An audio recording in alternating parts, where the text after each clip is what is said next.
The regular meeting of the Metro Council, November 13th, 2025, will please come to order. The time is currently 6:01 p.m. Please rise for the Pledge of Allegiance.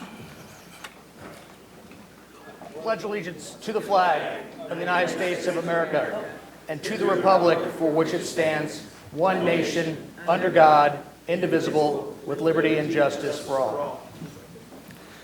This meeting is being held pursuant to KRS 61.826 and Council Rule 5A. Madam Clerk, a roll call, please. Councilmember Hawkins. Present. Councilmember Shanklin. Present. Councilmember Parrish Wright. She's on screen. Councilmember Herndon. Present. Councilmember Purvis. Present. Councilmember Leninger. Councilmember McCraney. Here. Councilmember Reno Weber. Councilmember Owen. Here. Councilmember Raymond. Councilmember Kramer. Here. Councilmember Joseph. Councilmember Syme. Here. Councilmember Bast. Councilmember Chappell. Councilmember Reed. Here. Councilmember Winkler. Here. Councilmember Parker. Councilmember Piagentini. Councilmember Benson. Present. Councilmember Rui. Here. Councilmember Bratcher. Councilmember Hudson. Councilmember Mulvey Woolridge. Councilmember Batshon. Councilmember President Ackerson. Present. Mr. President, you have 19 and a quorum. All right. Colleagues, we're going to take a moment of silence in light of this community's suffering from the UPS plane crash.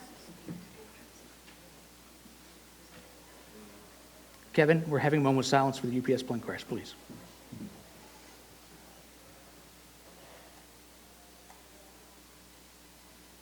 Thank you. All right, Councilman Rui, I believe you've got a couple of special guests tonight.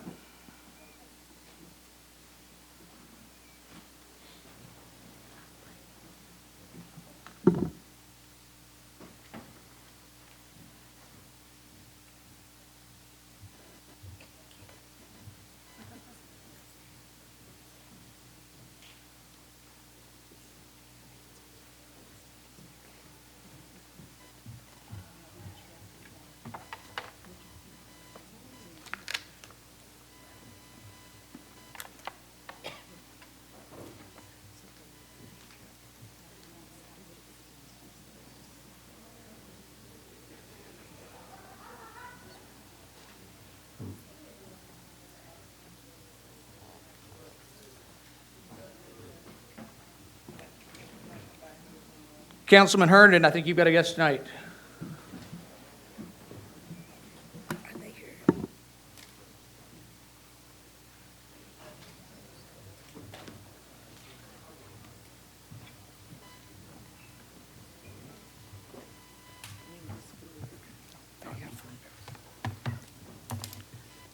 Oh, is it coming on? Is it working? Okay. Yes, thank you, colleagues. Spalding University has been an anchor of the Sobro neighborhood and of our greater community since it was established by the Sisters of Charity of Nazareth in 1814. Spalding has nearly 1,600 students, 70% of whom reside in Jefferson County, who are pursuing up to 66 degrees. I'm proud to have the Spalding campus in Metro Council District 4, and am honored to recognize the university's 11th president here tonight, Dr. Ann Kenworthy. I have a proclamation I'll read, and then we'll hear a few comments from Dr. Kenworthy. To all whom these letters shall come, greetings. Know ye that the Louisville Metro Government Legislative Council hereby recognizes Spalding University President Dr. Ann Kenworthy. Spalding University's 11th president, Dr. Kenworthy, brings to Louisville's downtown university bold leadership based upon extensive experience and success, and who embraces the university's values-based education, which is rooted in the Sisters of Charity of Nazareth's legacy of compassion. We hereby confer this honor with all the rights, privileges, and responsibilities thereunto appertaining, and testimony whereof we have caused these letters to be made, and the seal of the Metro government to be hereunto affixed. Done in Louisville, Kentucky, this 13th day of November 2025. We welcome to our community Dr. Ann Kenworthy. Thank you. Thank you so much. Thank you.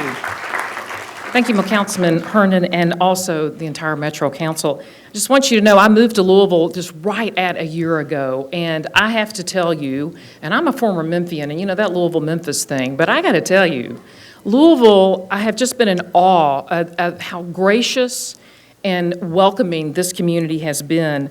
You know, Spalding University, our mission is meeting the needs of the times, and I just want you to know right now, the needs of the times are for Spalding to be committed and stay committed to serving in downtown Louisville. We are committed to providing an exceptional educational experience right here in downtown Louisville and providing that workforce that we need, a workforce that is prepared, that is exceptional, and also committed, and they know how to serve their own communities. So thank you so much for this honor for me, but more importantly, this honor for Spalding University and our place in this community. Thank you. Thank you.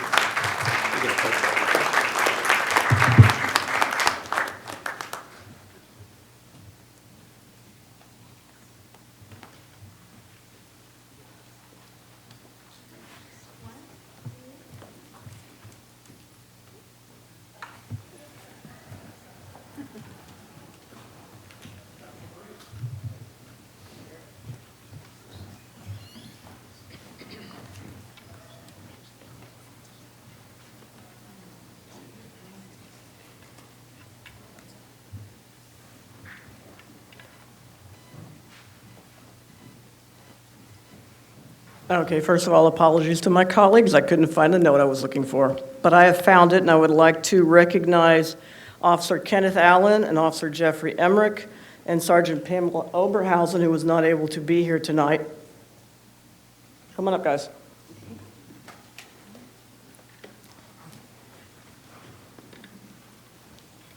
So you might say we get bigger and better around here, and if you look at the frames we got for a proclamation, we got big. So when this came before the 4th Division Advisory Council, we knew immediately who we wanted to recognize as the Officers of the Month. So I would like to read the letter describing what Officers Allen and Emmerich and Sergeant Oberhausen did one night. So recently I received a letter commending you for your exceptional bravery, decisive action, and coordinated teamwork during a life-threatening kidnapping event involving the strangulation of a mother and the abduction of her 4-month-old child. Sergeant Oberhausen demonstrated immediate leadership and situational awareness when she reviewed the details of a high-priority call and recognized the gravity of the situation. Without hesitation, she made direct contact with the reporting party and established a line of communication with the adult victim who was actively being held against her will in a vehicle and driven around Louisville. The victim was screaming over the phone that the suspect was going to kill her and her infant son. Sergeant Oberhausen maintained calm professionalism, guiding the mother to provide continuous updates on her location and the evolving threat. Her ability to keep the victim engaged and talking provided responding officers with real-time intelligence that was crucial to the successful resolution of the incident. Now for Officers Emmerich and Allen. Simultaneously, Officer Allen utilized flock camera technology. It's coming into play here. That's why we pay for it. And to identify the suspect vehicle and quickly distribute an image of it to fellow officers. Officer Emmerich, who had recently observed the vehicle pass by, was able to use that information to lock in on the suspect's direction of travel. The situation became even more critical when Sergeant Oberhausen learned that the suspect was transporting the victims to a specific location in order to retrieve a firearm while making specific threats that he was going to kill the victims. This development significantly escalated the danger to the mother and the infant. With urgency heightened, Officers Emmerich and Allen responded Code 3 to the area based on the most current information provided by Sergeant Oberhausen. Upon arrival, they acted swiftly and tactically, locating the suspect vehicle, rescuing both victims, and taking the suspect into custody without further incident.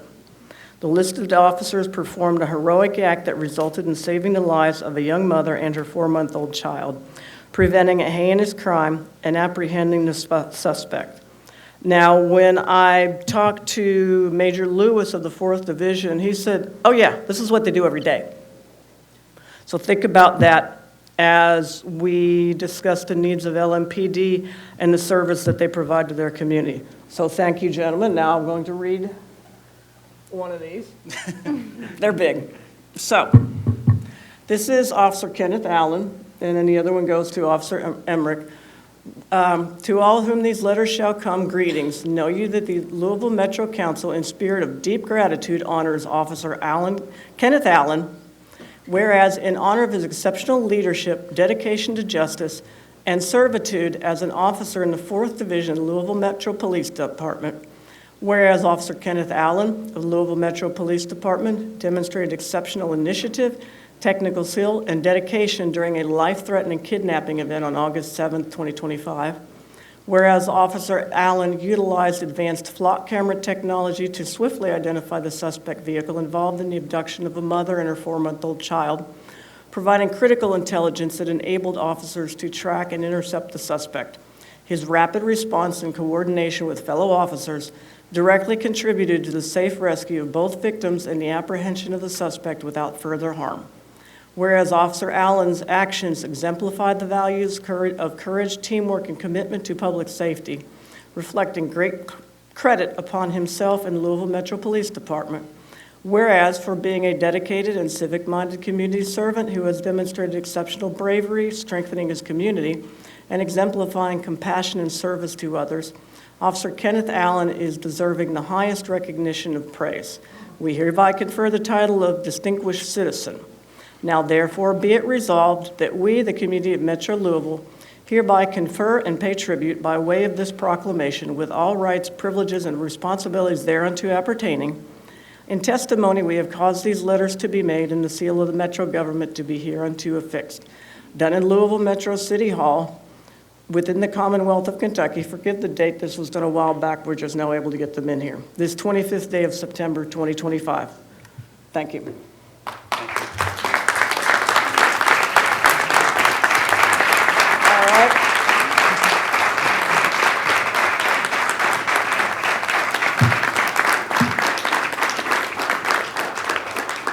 Thank you. And don't want to forget Officer Emmerich in here too.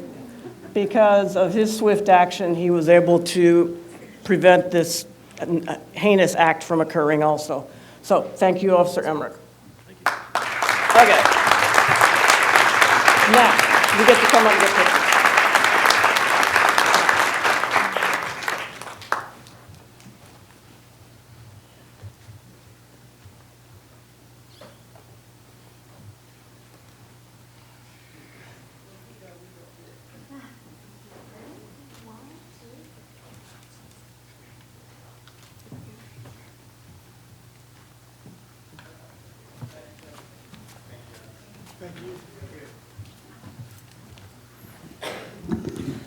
Madam Clerk, are there any addresses to the council? Yes, sir, there are. Let me remind those addressing the council to please refrain from using any profanity or making derogatory statements towards council members. Additionally, the council rules provide that no more than 3 people may speak to the position on the same topic. I know that we've got at least 3 folks lined up in the queue that I see that will be speaking about our Inspector General in support of that reappointment. So those will be the only 3 that we will allow regarding that particular topic. Madam Clerk, please call the speakers. Shonda Lee.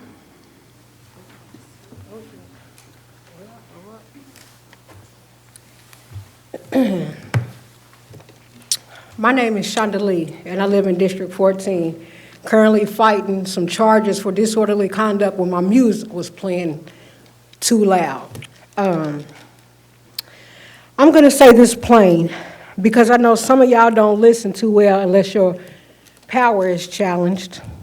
So let's talk about accountability.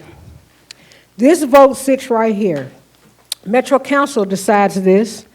There is no committee or outside force behind it. You decide whether this city keeps real oversight whether you weaken it. Let's be clear on the facts. Yes, subpoena power has to come from the state legislator. We all know that. But this council never made it a priority to demand it. You didn't lobby for it.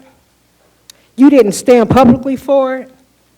You didn't fight for the tools the accountability board needed from day one. You didn't, so I'm sorry. So Ed Harness has only not been perfect because you left the office underpowered on purpose. Meanwhile, y'all approved millions of dollars for LMPD without hesitation. So who exactly is supposed to hold them accountable? Ed Harness has done everything that he could with the little support he was given, and that lack of support came from right here. So to deny him the tools and then turn around and say he hasn't done enough is manufactured failure. Just in case that's not clear for anybody in here, that means y'all set him up to fail, and now y'all trying to use the struggle you caused as the excuse to remove him. And we see it. Every time someone in this city gets close to real accountability, suddenly there's concerns, issues, and personality conflicts. No, this is power protecting itself again. The community has been consistent. We want transparency. We want oversight. We want real consequences when the harm is done. No statements, no symbolisms, not press conferences, results. So if you say Black Lives Matter, prove it. If you say justice matter, prove it. If you claim to serve the people, stand on it right now when there are no cameras clapping for you, because this vote is not about one man. This vote is about whether your public words mean anything when it's time to act. So do your job. Vote to reappoint Ed Harness, not as a favor to us, but because it is the only vote that aligns with fairness, transparency, and the city you claim to represent. Thank you. April Hearn. Good evening, members of the council.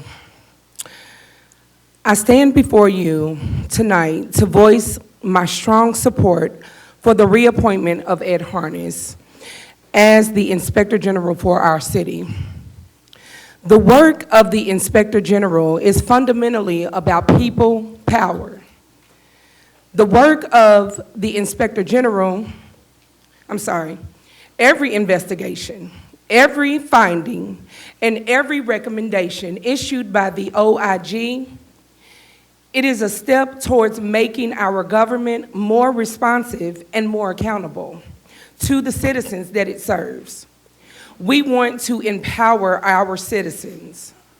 And when residents see an independent body actively rooting out waste and corruption, their faith in our government, it is strengthened. The OIG gives a voice to concerned citizens, ensuring that their concerns about how their tax dollars are spent, and not only just feeling like they are heard, but that things are thoroughly investigated. Metro Council, you have an accountability to taxpayers. Reappointing Ed Harness ensures that we maintain a strong, active check on power, a check that ensures every public dollar is spent with the utmost care. By supporting Inspector General Harness, we are not just supporting an office. We are upholding the principle that this government is working for its people. Ed Harness is a proven leader. We see his dedication, independence, and professional discipline. And his track record, it speaks for itself. In conclusion, I am urging that the Metro Council vote in favor of reappointing Ed Harness as our Inspector General, because it is the best path forward for our city, for upholding the highest standard of ethics in our city, and supporting a proven leader who has earned our trust. Thank you. Thank you. Roger Whittaker. Roger Whittaker. Bianca Austin.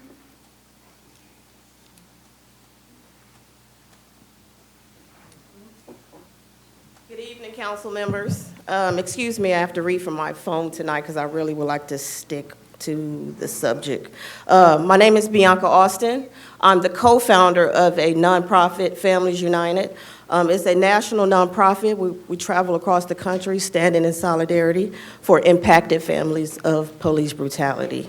I join you here tonight because this city is at a crossroads,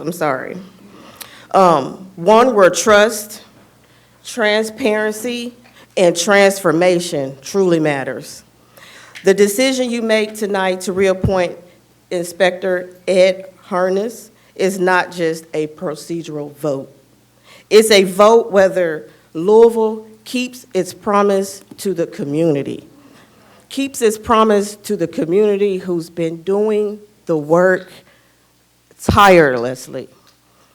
Mr. Harness has worked to bring integrity, accountability into our system, to shine a light where there is too often darkness. He's shown up for the families, for victims, for the community members who have been asking for fairness. Just fairness, consistency, and oversight. That kind leadership takes courage and compassion. Reappointing Ed Harness sends a clear message that Louisville is serious about justice, we're serious about the community voice, and we're serious about keeping our city safe for everyone. We talk often about healing and rebuilding and putting trust back in the communities that we serve and building that bridge, that gap, that misinformation between the community and law enforcement. But trust cannot grow with just accountability. We need Ed Harness. He represents the accountability moving forward. Failing to reappoint him will set us back. And we are at a time where we need him now. So tonight, I ask you, not just as a council member, but as a steward to the city's moral direction, to do what's right, stand with the community, stand for transparency, and vote yes to reappoint Inspector Ed Harness. Thank you. Thank you. Antonio Brown.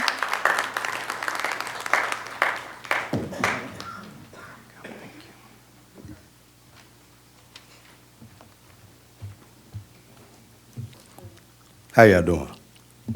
Father, why is this city so segregated? Segregated by class, segregated by race, and because of that, we segregated by mind. I remember growing up and hearing, what would Jesus do? But today, it feels like our Metro Council members, most of y'all Republicans, is asking, what would Satan do? Our country is taking American citizens, locking them up, putting them across seas. Taking citizens, immigrants, even families, putting them in dire situations like alligator Alcatraz. Just for searching for a better way. I know this country is recreating the same conditions as slavery and calling it good policy. And I know that y'all probably saying to yourself, AB, yeah, I don't got nothing to do with that. But understand this. The mindset of local leaders shaped this state. The state shaped this nation. Right here in this city, we seen what good organizing looked like. We seen what the people speak, and the mayor, who I don't care for, listened and referred to Inspector General, who the people chose. That sounds like a step to accountability. I'm not talking about him. Let me finish. You, Metro Council, you control the outer layer like the egg. You're protecting the yolk. I ask y'all this. How many of y'all is millionaires are close to it, off the backs of taxpayers? Yeah, I think y'all lost your empathy. If y'all ever had any for the people that y'all say y'all represent. Because the only empathy we see is y'all protecting yourself by any means necessary. It's like when the head of the police union walk in here, he don't ask y'all for anything. He tells y'all, and y'all do it because he protects your access, not the community. They're not here, at least I feel like that. They're not here to protect the people. They're here to protect property. This is why we go to the grocery stores right now. You see them lined up on guard. But you go to bus stops, where are they at? After 2 black women was killed. We all know the government spent the money for SNAP benefits. We look through the paper, right? The people is hungry, and y'all threaten them with jail because they're trying to feed their children. It reminds me of a story. Someone told me how to make butter. You got to beat it. You got to beat it, and you got to keep beating, and you make butter. You know what I'm saying? I don't know if this fits the situation or not, but I know y'all claim y'all did nothing wrong, but this community is tired of being beaten, pressed, and turned into butter. We've been beaten long enough. And while y'all been beating us, this city has been sitting on between $3.5 and $7 billion in the rainy day funds.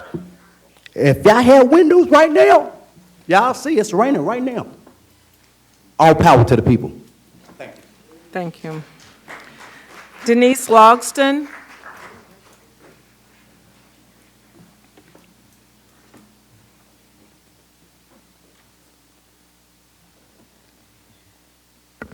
Change of subject. Please see my handout that was passed to you for my credentials. I've been working on city ordinances and state laws since 1988. I now work out of my home office as a private clinician in massage therapy in Briarwood. I've had 2 board attorneys in the state of Kentucky tell me there's no such thing as legislative intent. If you are not precise in how you write an ordinance or a law, it may be interpreted and used very differently by another attorney or enforcement officer. This ordinance has a number of issues in that area.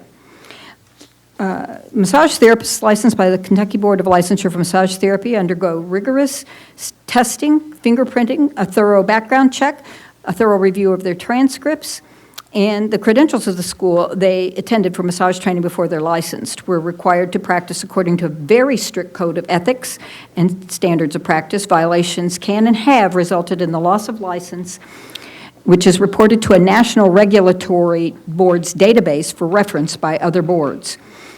See your handout at the bottom of it for excerpts from our code of ethics and the standards of practice. So this means we're already heavily regulated. Last night, a client, someone else's client, recorded and sent to me a council member's aide telling him that an LMT doesn't have to get a doctor's referral to work the glutes because it's about intent. He said that as long as the LMT's intent was not sexual, they could work on glutes, genitals, breasts, whatever. That's a quote. According to our ethics code, the LMT could lose their license for touching client genitals. And this aide is one of the people who has watched this ordinance from its inception, and yet he knows nothing about the regulations of legitimate LMTs. He just told this LMT how to lose his license.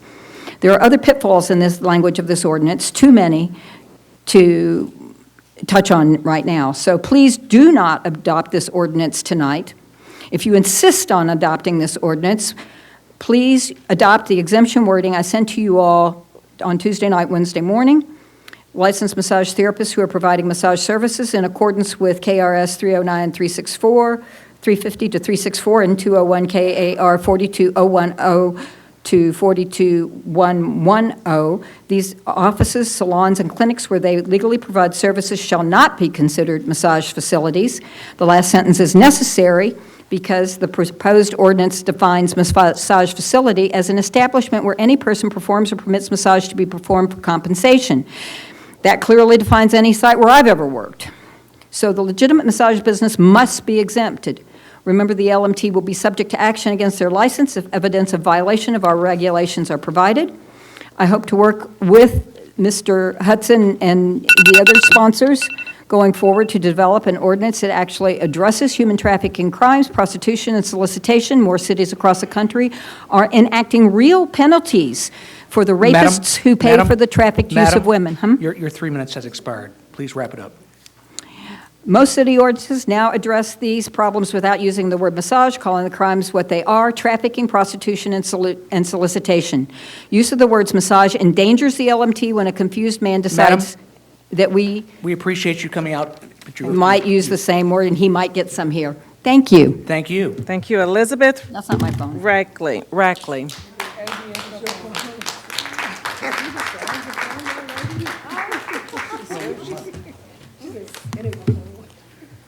Hi, my name's Elizabeth Rackley. I'm a business owner of a massage therapy business. I'm a licensed massage therapist since 2005. It has been 20 years. I do not take this ordinance lightly. I did provide you a packet. Yes, the first page is an attention grabber. It's on purpose because there is a significant difference between a sex worker looking at the body and a licensed massage therapist. In this, to echo what Denise has said, there is a lot of issues here. There's a lot of contradictions. There's a lot of gray area. Again, to echo her, there is no such thing as legislative intent. It is either in black and white or it does not exist. Laws cannot be enforced. Ordinances cannot be enforced on opinion. They are only enforced on what is written. So I just want to go ahead and give you a chance to stop and think about this. We are being asked to trust that this will be amended later. The very people that are asking us to trust this have given 4 different stories as to who has helped work on this. First one, the Kentucky board was involved. That has been denied by the board. Second one, a board member must have been contacted. There's been no one put forth. A local massage person involved. That person I spoke with the other day and said they've not been involved. The last story hit me tonight on my way here. The FBI was involved in writing this. Now, imagine you're going to go get a mortgage for your home. You are expecting to trust. You're expecting to believe what that mortgage broker is telling you, but they want you to get an adjustable rate. Do you want to get an adjustable rate? Trust me, the rates will never go up. Adjustable rates are nothing but a pitfall and a way to lose your home. But we are being expected to believe an adjustable rate with 4 different stories being projected to us. What is the problem with the delay? That is all we are asking. What is the rush? Why do you have to rush something if there's nothing wrong with it? We are in favor of shutting down all these illicit practices. We want them gone. Let me make that very clear. We want them gone. I do not want people showing up to my business asking for more than is legal.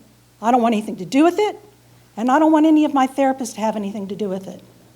Let's enact things exactly the way Ms. Logston has put forth. Let's take a moment, take a breath.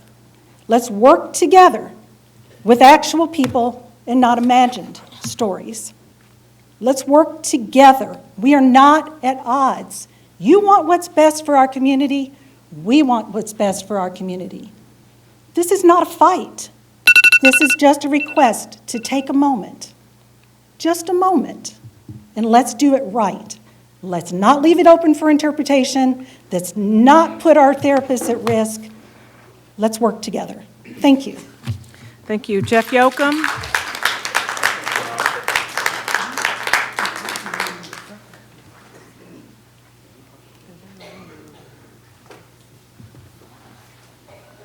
Thank y'all for showing up tonight.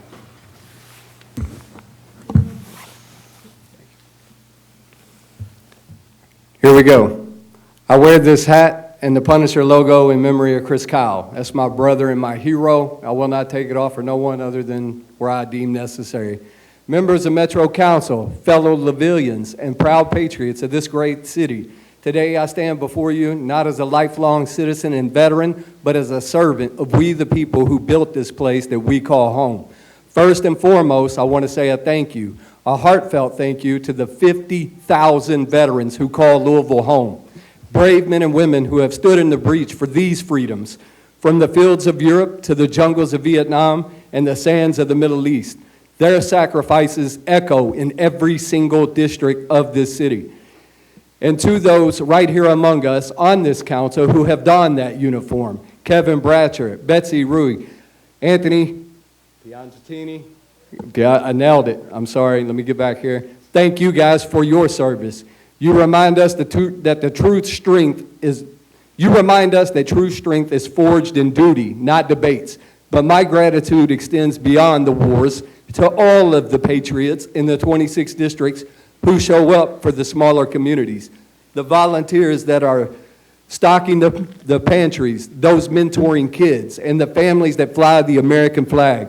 Without us together, we are weakened. With us united, Louisville stands unbreakable. We are the glue, the grit, the guardians of what makes us more than a city. We are a family. Problems don't solve themselves by pointing the fingers of blame. In my opinion, we can stop pointing the fingers outwards and start pointing them inwards. Ask yourself, how can I improve? One more act of kindness can ripple throughout our entire neighborhoods. This is how we rise, not by tearing down, but by lifting up.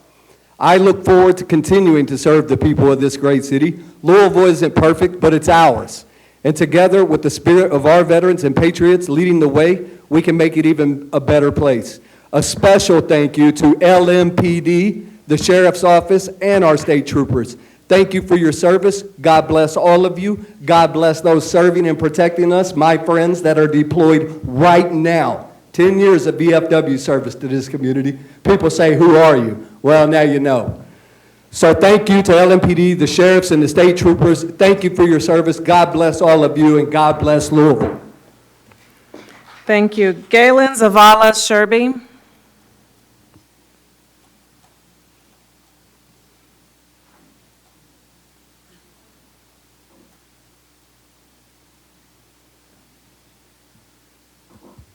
Good afternoon. My name is Galen Zavala Sherby. I live, work, and worship in District 21. I'm here to talk today about the proposed change to the anti-masking ordinance from Councilman J.P. Lininger. I'm here to speak in favor of it. When I was a child, I had the privilege of going and visiting family in Honduras during the time of the Juan Orlando Hernandez dictatorship in that country. And at that time, they instituted a nationwide law that permitted their law enforcement officers, National Guardsmen, and the military to wear masks and to basically hide their identities. And this created a situation very rapidly in that country where they had set up military checkpoints and whatnot, where organized crime was able to seize upon that reality that was established, that fear, and start to dress themselves up in whatever way they needed to be able to extort people. So there was always that little hint of fear every time you would approach one of these checkpoints. So why is this relevant to us today? Well, we're looking around the country right now in places like Los Angeles, places like Chicago, where we have, once again, masked agents of the state going and grabbing people off of the street. When you combine that with the precedent that's been established by the Supreme Court that just because you are brown or speak with an accent, that is enough cause to pull you off the street if you're standing in front of a Home Depot and bring you in for questioning, it creates a very volatile, very, very bad situation. So what Councilman Lininger has brought forward is a change to this ordinance that will just, it really doesn't even change it. It just says specifically, we're going to make sure that it is fairly implemented all across our city for all people, and that is of critical importance. If we're not able to do that equitably, if we have one standard for members of the public and another lesser standard for public servants like you all, I mean, it would be outrageous for you all to want to sit behind a curtain, Wizard of Oz style, in total anonymity and do your job. Law enforcement, ICE agents, whoever it is, are public servants. And yes, that means sometimes facing public anger, the way that you all do. But there is an obligation to face that anger as a public servant. That is the reality that we're confronted with today. If we permit masked agents of the state hiding their identity to do what is being done in other cities, in our city, we will be implementing a culture of fear everywhere for everyone in this city. Whether you look like me, whether you were born in another country or not, everyone will be impacted by this. So I strongly urge folks to support this and to vote in favor of it when the time comes. Thank you very much. Thank you. Alan Bailey.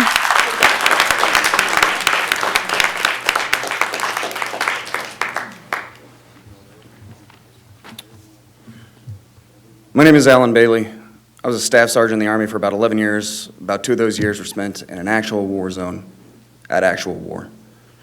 I worked in the National Security Council and worked with some of the most classified materials in the nation. And at no point in my career did I wear a mask to hide my identity. I learned a lot during my time in the military, and 2 of the most important things I learned were discipline and accountability. At this point, we have hundreds of hours of footage proving the lack of discipline in the ranks of federal agencies like ICE, from assault to drunk driving to property damage to harassment to brandishing firearms illegally to more assault. We've seen videos of these masked agents' ineptitude, and what qualifies as leadership in these agencies seems to have no interest in instilling discipline within their ranks. In the absence of discipline, we need accountability.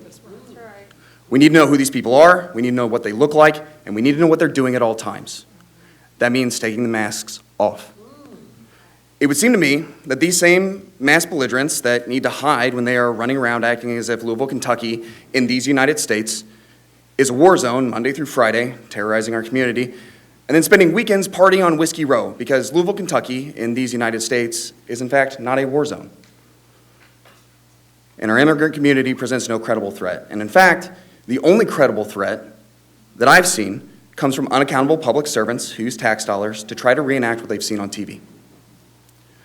A recent quote in the Courier-Journal said, "LMPD officers see time and time again when assailants, trigger pullers, are wearing masks to conceal their identities.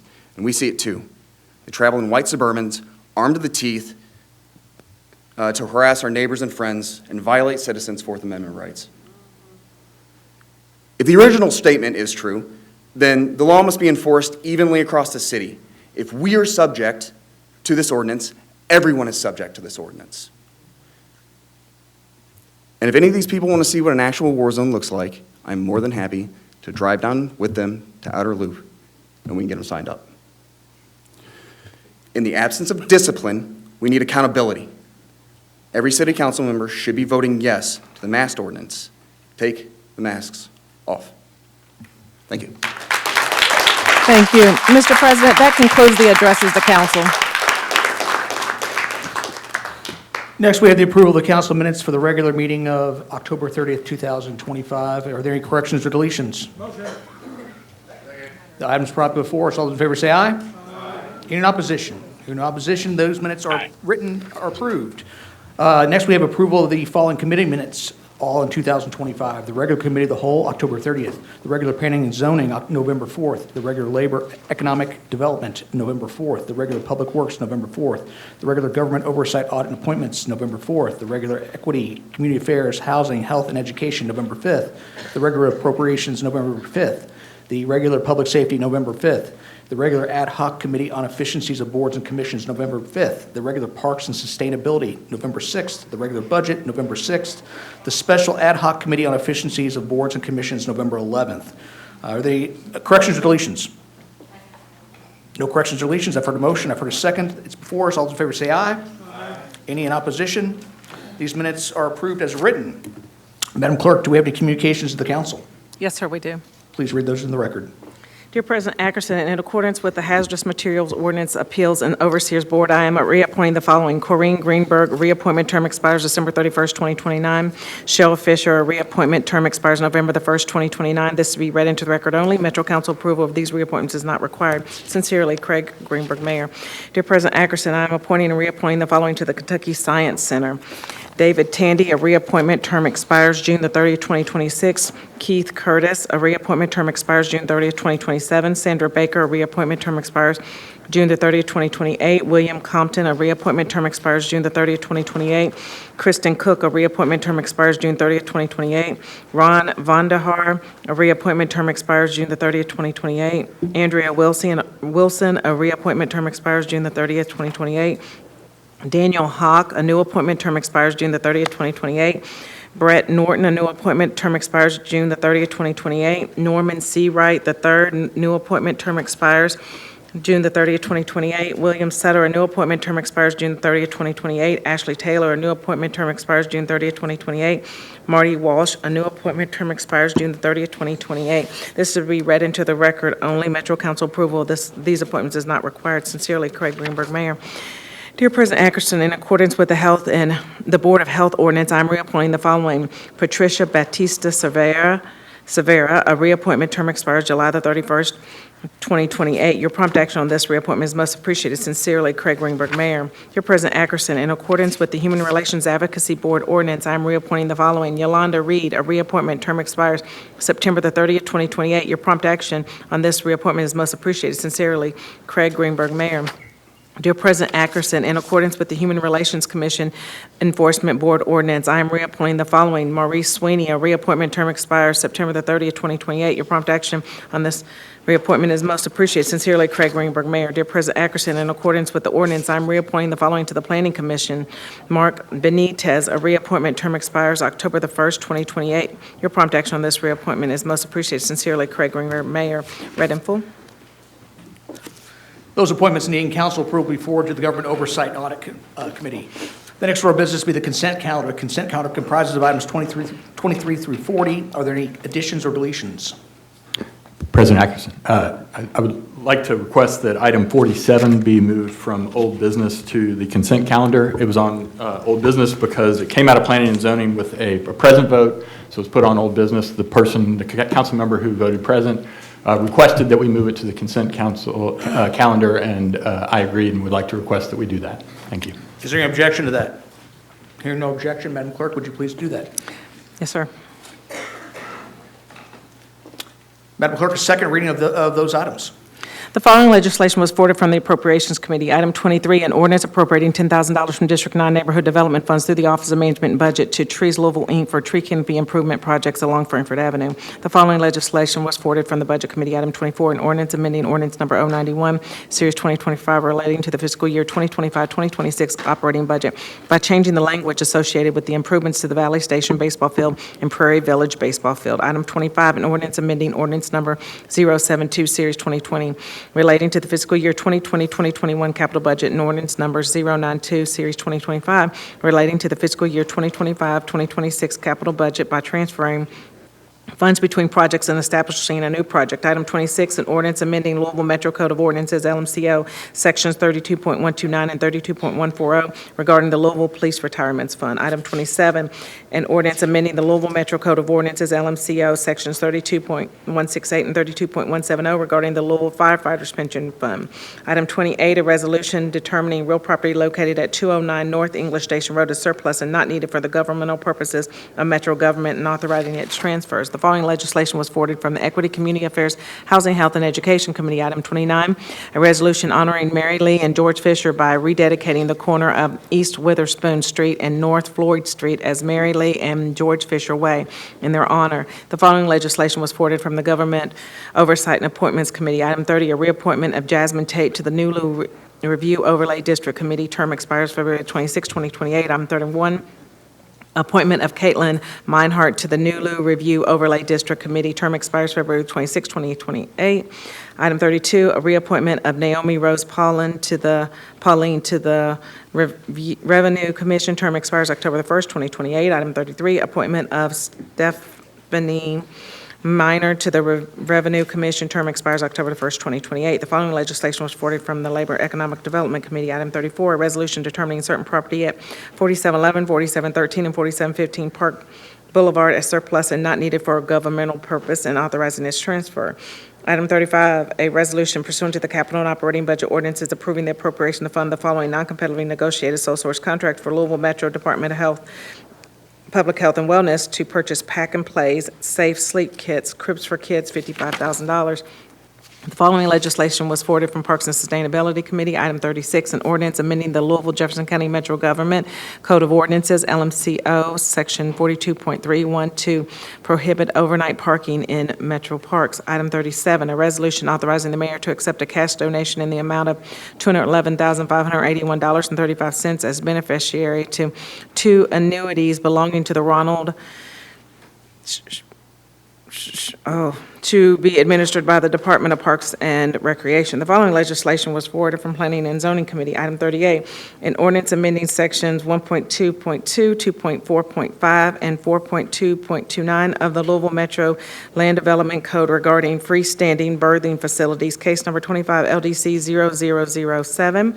Item 39, a resolution requesting the Planning Commission review the Louisville Metro Development Code Land Development Code relating to packaged liquor stores. Item 40, a resolution authorizing the mayor to accept $750,000 from the U.S. Environmental Protection Agency through the Brownfields Revolving Loan Fund, RLF, cooperative agreement to be administered through the Office of Planning. And item 47, an ordinance relating to the South Central Neighborhood Planning or plan and approving its executive summary as an amendment to the Plan 2040 Comprehensive Plan, case number 25 LDC 0010. Read in full. Items brought before us, the consent calendar requires a roll call vote. Madam Clerk, open the roll. Councilmember Parrish Wright. Yes. Oh, sorry, let me open it for you all. 1 second, can you? Yes. One moment, I'm going to call you. I need you to put them in. They're not marked as present in the meeting, so I can't get their vote. Councilmember Reno Weber. Yes. Councilmember, let's see who's next. Winkler. Yes. Thank you. There you go.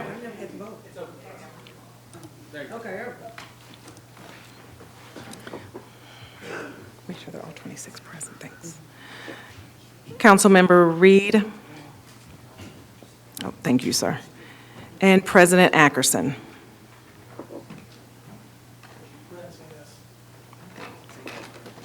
Yes. That's a yes. Mr. President, you have 26 yes votes. The consent calendar is adopted.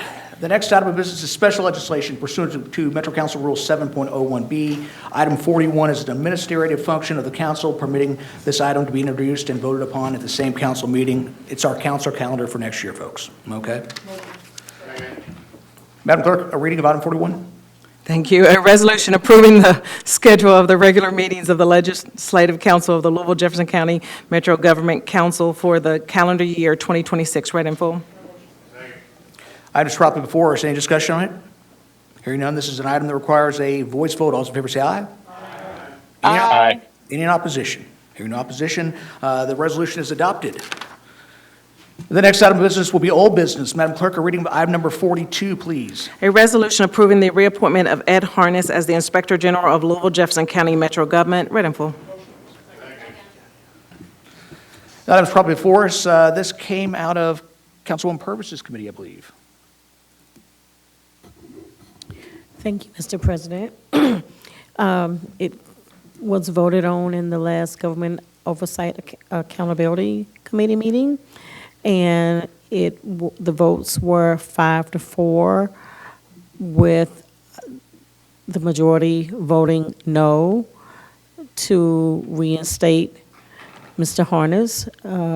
Because of that, we've sent it here today to be put on old business for the full council to weigh in on reinstating and reappointing Mr. Ed Harness as the Inspector General. Anyone in the queue? My queue is not, you are? Councilman Piagentini. Thank you, Mr. President. I'll make this quick to give all my colleagues an opportunity to vote here, but I think it's worthwhile to spell out the handful of concerns that those, including myself, that will vote no tonight on why we're voting no. First and foremost, it is not a personal commentary in any way on Mr. Ed Harness. He's a good man.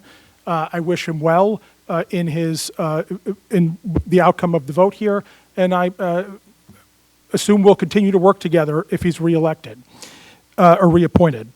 The issue is about the decisions that have been made and our concerns with those decisions that actually can reduce the credibility of the CRAB board if they continue. For example, in one case, a recommendation coming out of Mr. Harness's office and the CRAB board, there were 13 demonstrable issues with it, including the accusation of, quote, I'm not going to quote, but lies on a warrant which were demonstrably not true, which was one of the underlying issues with the case related to the death of Breonna Taylor, which, if were true, would be quite egregious, but was not true. And by making these demonstrably incorrect statements, again, risks confusion in the community about what is happening. There was another investigation that was instigated on pure hearsay on an incident that happened 5 years prior with no other evidence. There was another case when criticism of the use of force was given against an officer when not just our chief of police, but also the Commonwealth attorney herself agreed that the use of force was completely justified and no charges or complaints were brought against that individual. So I'm just highlighting a few of the instances where there were demonstrable errors that we had concerns with. And then the last thing I'm going to say is we did receive some calls from some community members.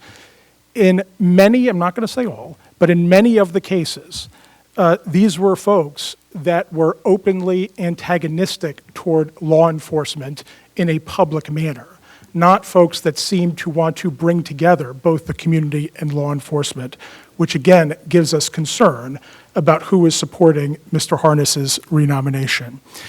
With that said, I just wanted to voice those concerns. I do want to make sure everybody has the chance to vote. Appreciate the time, Mr. President. Thank you. I've got no one else in my queue, but folks, this queue, as always, is chaotic, so, you know. You're in the queue? You've got the floor, madam. I just want to say I wouldn't want to see no one else in this seat besides that Harness, trust, transparency, bold, and it's what the community would want to see. I'm in support of this. Thank you. Again, my queue's not working. Anyone else? Seeing no one else in the queue, this is normally we require a voice vote. However, due to the importance of the issue and that everyone's vote gets recorded, we're going to do this as a roll call. Madam Clerk, open the roll. Councilmember Parrish Wright? Yes. Councilmember Reno Weber? Yes. And Councilmember Winkler? Yes. And President Ackerson? I don't have anything to vote on here. I'm a yes, but again, my system is not working. But record me as a yes. I've got you, sir. Mr. President, you have 14 yes votes and 12 no votes. The resolution is adopted and Mr. Harness remains.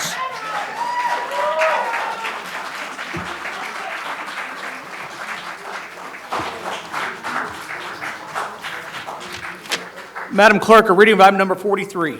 An ordinance appropriating $2,000 from neighborhood development funds in the following manner: $1,000 from Districts 4 and 8 through the Office of Management and Budget to Young Adult Development and Action, Inc. for funding a culinary instruction position for its Youth Build culinary training program beginning January 2026 through May 2026. Read in full. Item is properly before us. Councilman Parker, I believe this came out of your committee. You have the floor, madam. How do I shrink it down so I can see who's in the queue? Yes, I will defer to, I believe this was Councilman Son? No. Thank you. Yes, Hernan. Thank you, ma'am. This is a great program. Youth Build has been a great service to our community for many years. And this program is located in Smoketown, in my district, but Councilman Reno Weber and I would love to get your support in adding to what we have put in with $1,000 apiece. But this program is open to all folks from across the community. It provides education in the culinary arts. The students that lead this program come out with certifications that are industry-wide, industry-recognized certifications with practical experience, and program ensures job placement or college enrollment upon completion. The ask is $10,000. We have put up $1,000 apiece, and if you feel so moved, we would love to have you join us in supporting of this program. This would pay for 10 students, $1,000 each. Councilman Owen, you're in my queue. $1,000 from D9, please. Councilwoman Chapel, you're in my queue. 300 from D15. I've got no one else in my queue. Mr. Chair, I would like to come in. Madam, you have the floor. Thank you, Mr. Chair. 1,300 from District 3, please. Councilman Raymond, you're in my queue. 500 from District 10, please. Councilman Batchon. I'll take 500, Mr. President. Thank you. Councilman Rui. 500 from D21. I've got nobody else in the queue. Anybody else? All right, we have the amended ordinance before us. Can I get a motion for the amended ordinance? And a second, Motion. the amended ordinance, to amend it, all those in favor say aye. Aye. Any in opposition? Aye. Hearing no opposition, we now have the amended version before us. I have no one else in my queue. This requires a roll call vote. Madam Clerk, open the roll. Councilmember Parrish Wright, Yes. Councilmember Winkler, Yes. Councilmember Batchon. Thank you. Mr. President, you have 25 yes votes. The ordinance is adopted. Madam Clerk, a reading of item number 44. Appropriating $4,250 from neighborhood development funds in the following manner: $1,000 each from Districts 12, 13, 14, and 25, and $250 from District 18 to Louisville Metro Police Department, 3rd Division, for their annual Shop with the Cop, as amended, read in full. Items properly before us. Councilman Parker, this came out of your committee, and you have the floor, madam. Yes, this one is actually Councilman Symes, and I'll let him speak to it. Councilman Syme, you've got the floor. Thank you, Mr. Chair. The item speaks for itself. Shop with the Cop, it's been going around for a long time, and it does build a bridge between our youth and our police officers, and I hope everybody will get on board with this.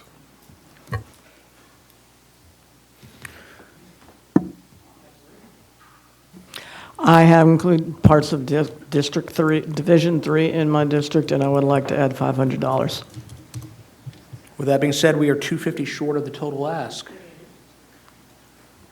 District 1, 250. That should complete the ask. Sure does. Can I get a motion to amend? Items before us. All in favor of amendments, to amend, say aye. Aye. Any in opposition? Aye. Hearing no opposition, now we have the amended ordinance before us. Madam Clerk, let's do a roll call on this. Please open the roll. Thank you. Councilmember Parrish Wright, Yes. Councilmember Winkler, Yes. Councilmember Owen, okay. Okay, he's gone. Mr. President, you have 22 yes votes and 2 present votes. The item is adopted. Madam Clerk, read item number 45. A resolution encouraging local businesses, solid waste management, and state regulators to prohibit the use of single-use plastic bags within Louisville, Jefferson County metro government. Read in full.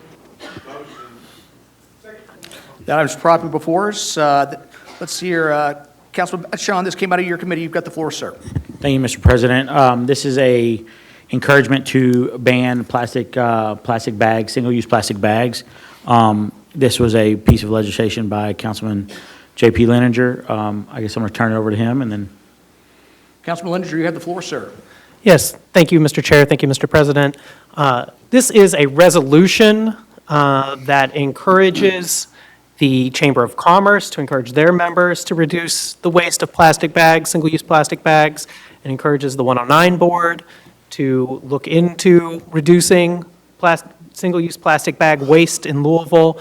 Makes the same ask of a state board. This does not have any direct effective text on government. Nothing will be enacted after this vote. This is instead an ask that the Chamber of Commerce ask their members to reduce the use of single-use plastic bags where possible, and that the 109 Board and the state regulatory agency also look into reduction of the use of these bags. The reason that I put this legislation forward, one, this was a piece of legislation that was asked for by a constituent. We went and we looked at what has been done in other places in terms of legislation on single-use plastic bags. We took that to the county attorney. We were informed by the county attorney that we cannot directly regulate plastic bags in Jefferson County, but we were given these regulatory pathways to ask these boards to look into the issue. And so that's why we have this as a resolution, not an ordinance. I do believe that there is a compelling public interest in regulating and reducing the use of single-use plastic bags here in Jefferson County. They're a big problem in terms of public waste in our streets, our sidewalks, blowing into people's yards, especially in our urban areas. It's also a major problem for MSD, clogging up our storm drains, causing us to have to pay more and more for MSD. I know everyone here is well aware of the fact that we pay a lot for MSD under the consent decree, and that's passed on to a lot of our constituents, all of our constituents. One of the things that we have to pay for is that we have to clear out these storm drains that are clogged up with things like the plastic bags. It's a big problem. It's also a big problem in our recycling facility. When Deputy Mayor Nicole George and I toured our recycling facility, they told us that the biggest problem they have there is single-use plastic bags are getting caught in the machinery of the tumble conveyor belts, and it's causing them to have to shut the facility down. It's breaking the machinery. They were very interested in any way that we could reduce the number of single-use plastic bags. The problem is primarily driven by our large grocery store chains here in Louisville. Kroger is already looking to phase out plastic bags. I wasn't even aware of this until it was brought up to by another member. So I looked into it. In fact, Kroger had already set the goal of 2025 and had already reduced the use of plastic bags in many of their stores and eliminated them in other areas. They're just not there yet. But they do plan to eliminate the use of single-use plastic bags at Kroger's. This is already the direction the industry is going. That I know that there were concerns voiced during committee about the effect on small business. I am open to amendment to exempt small businesses from what we're asking for here. But I do urge the consideration and the passage of this item. Thank you.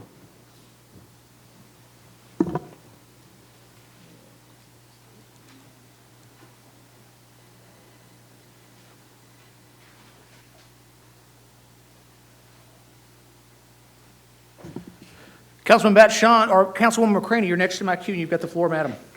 Thank you, Mr. Chairman. I agree in part with the councilman, especially when he spoke of the waste and how it does pose a problem in our community, particularly for MSD. And when you think about the millions of dollars that they have to spend because of their consent decree, it is unimaginable that we as residents won't take a look at how we are using plastics. But what I wanted to express is, because we cannot regulate it, a resolution does nothing but recommend. And so my vote tonight will be present because I believe that we do, as a society, need to look at how we are using plastic and how it is damaging our community and our nation. But for that reason, I want to support encouraging Kroger to do what they're doing, encourage our community residents to be mindful of how plastics ruin our nation. But I'm going to be a present vote because I don't think we should be putting forth a resolution that has no effect whatsoever. So thank you for the time. Councilman Batshon, you're next in my queue, and you have the floor, sir. Thank you, Mr. President. Just want to say a few words. I am all for sustainability and making sure that we are, doing right by our earth and as it is done right by us. And I, first and foremost, do not believe that it is our place to regulate businesses on how they should serve their guests in the rim of plastic bags.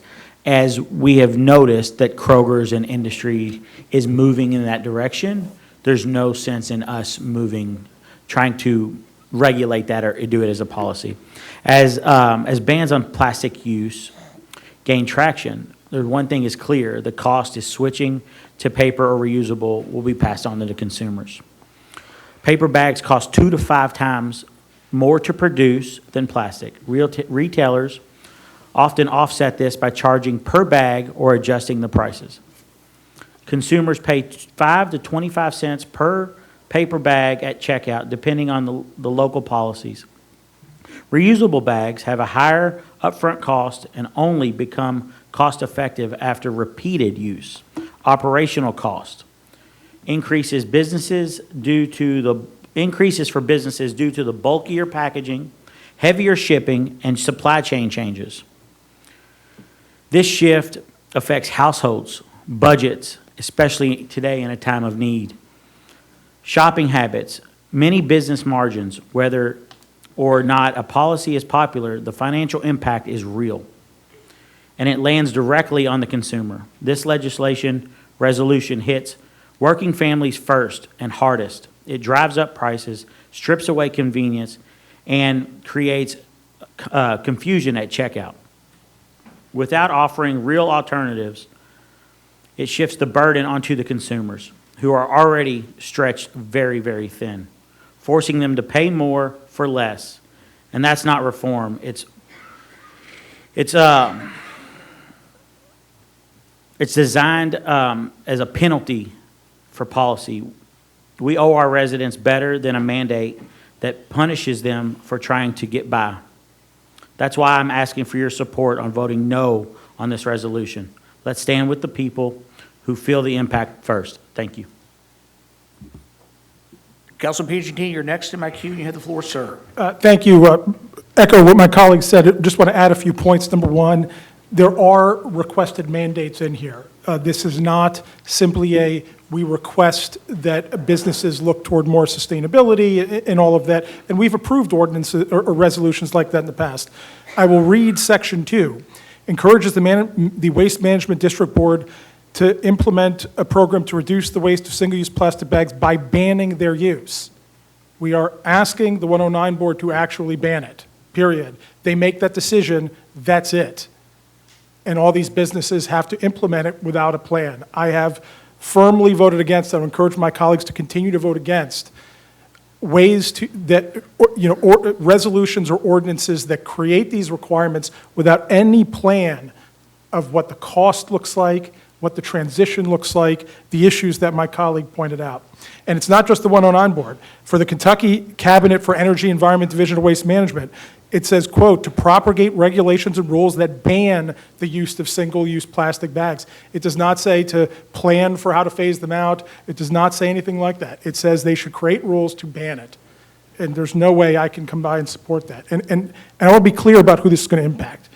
The first Publix went up in my community. It's not a big surprise that Publix picked an area that had higher than average incomes, even within my district. They picked a higher income area to start their first store, okay? They'll expand out from there. I see tons of people walking in and out of that store with reusable Publix bags. They paid for them. I myself use that store. I use them all the time. It is the soup kitchen that I volunteer at downtown with the Knights of Columbus. It is the brand-new restaurateur or catering business or food truck, or I could go on and on.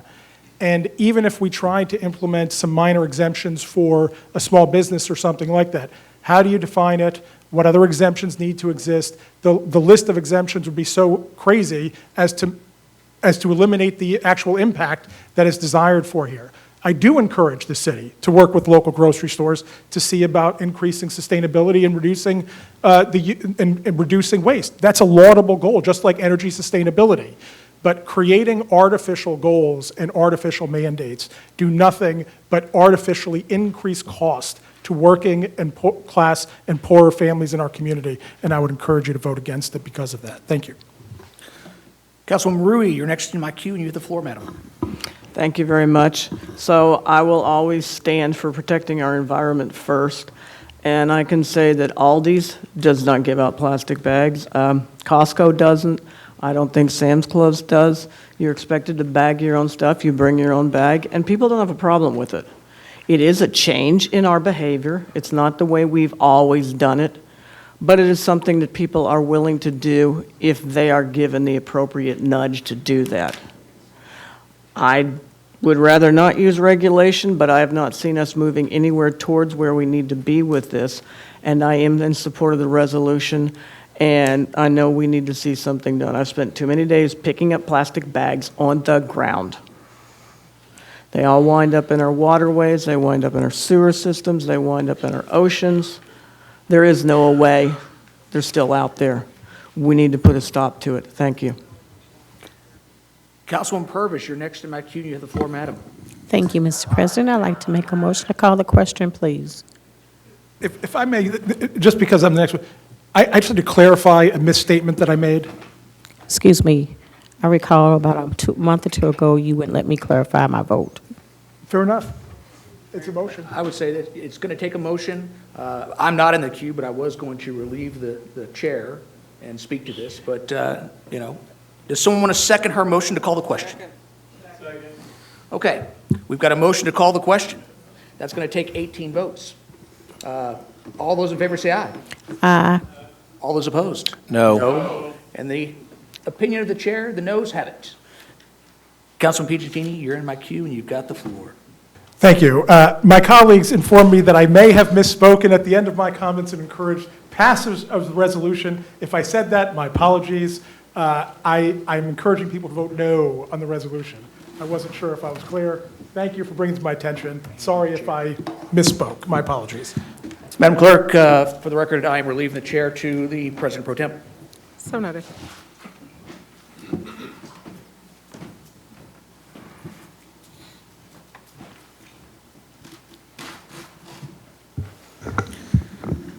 Colleagues, let's be clear. Often we've talked about resolutions being pom-poms or, lip service that have no actual authority. My colleague from District 7 has pointed out this is another one of those cases that there is no authority here. Let's be real. The 109 board, we don't tell them what to do, okay? They do whatever they want. So two things are true about this situation. We can't force them to do anything by us passing this. And number two, so even if we did pass this, they've got the authority to say, the heck with it. I don't care what Metro Council said. We're not going to do it. Let's say we don't pass this, or if it never came before this body, the 109 has the authority to still do this. That's the functional reality of the situation. So we can debate this all night long and talk about how we're pro-environment or pro-business or whatever else, but at the end of the day, our word means nothing. Our say means nothing on this issue. 109 will do whatever it wants to do without being forced otherwise. So I'll be a no vote because, frankly, I think that these sort of resolutions need to stop. Thank you.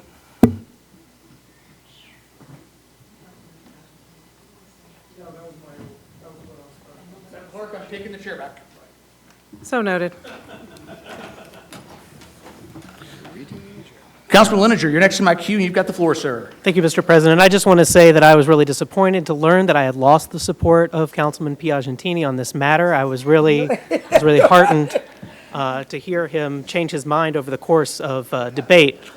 But moving forward, without that support, I do want to clarify on something that Councilman Piagentini had raised, talking about that we don't have anything in this resolution talking about, defraying costs, talking about what sort of, amendments might be made to protect consumers, any plan for implementation, phasing these out. We can't do that. Again, would that I could. I would introduce legislation here at this body to prohibit the use of plastic bags. I would do that. I can't. I tried to, I can't. But what I also am not able to do is to set any of the further policy in this ask. We are, as mentioned by the President, at the mercy of the 109 board, and if this were to pass, I would encourage the 109 board to have a thorough and detailed plan that looked at what the implementation of this plan was going to be, what sort of timeline to allow for a reasonable transition. I'd be in favor of all of those things. We don't have that regulatory power. All I have is the ask. So please vote accordingly. Seeing no one else in my queue, this is a resolution that would normally require a voice vote. Council, I wanted to be added to the queue. I tried to text because Madam, I apologize. You have the floor. You just holler at me if you're on screen or whatever else. Okay. I Tim, try the not floor to to you, holler. madam. All right, I appreciate that. I just want to say, Councilwoman Rui mentioned some of what I was going to say about we have people who use Aldi who are very smart, who are not using plastic bags. As many of us travel, we see other cities who have implemented all kinds of changes. And there is truth that some of those changes put costs on the consumer, which happens a lot. But there's smart ways that's been figured out. And I actually trust the people in the community to understand what we're trying to do. We also don't do enough when it comes to climate change and climate change actions. They take so long. We have all these 2030, 2040, 2050 plans, and we're not doing anything. But right now, MSD is dealing with those bags. Those bags are in people's yard. But where I come from, we save those single-use bags. We call them Kroger bags. You know, I'm from Cincinnati. Kroger rules up there, but we call them Kroger bags, and we save them in our cabinets. We save them in our drawers, and we use those things for everything from sending something with someone to whatever, taking them to the store, whatever. So there are a lot of Louisvillians, and I'm not just speaking for my household, who save those single-use bags to use them as much as they can.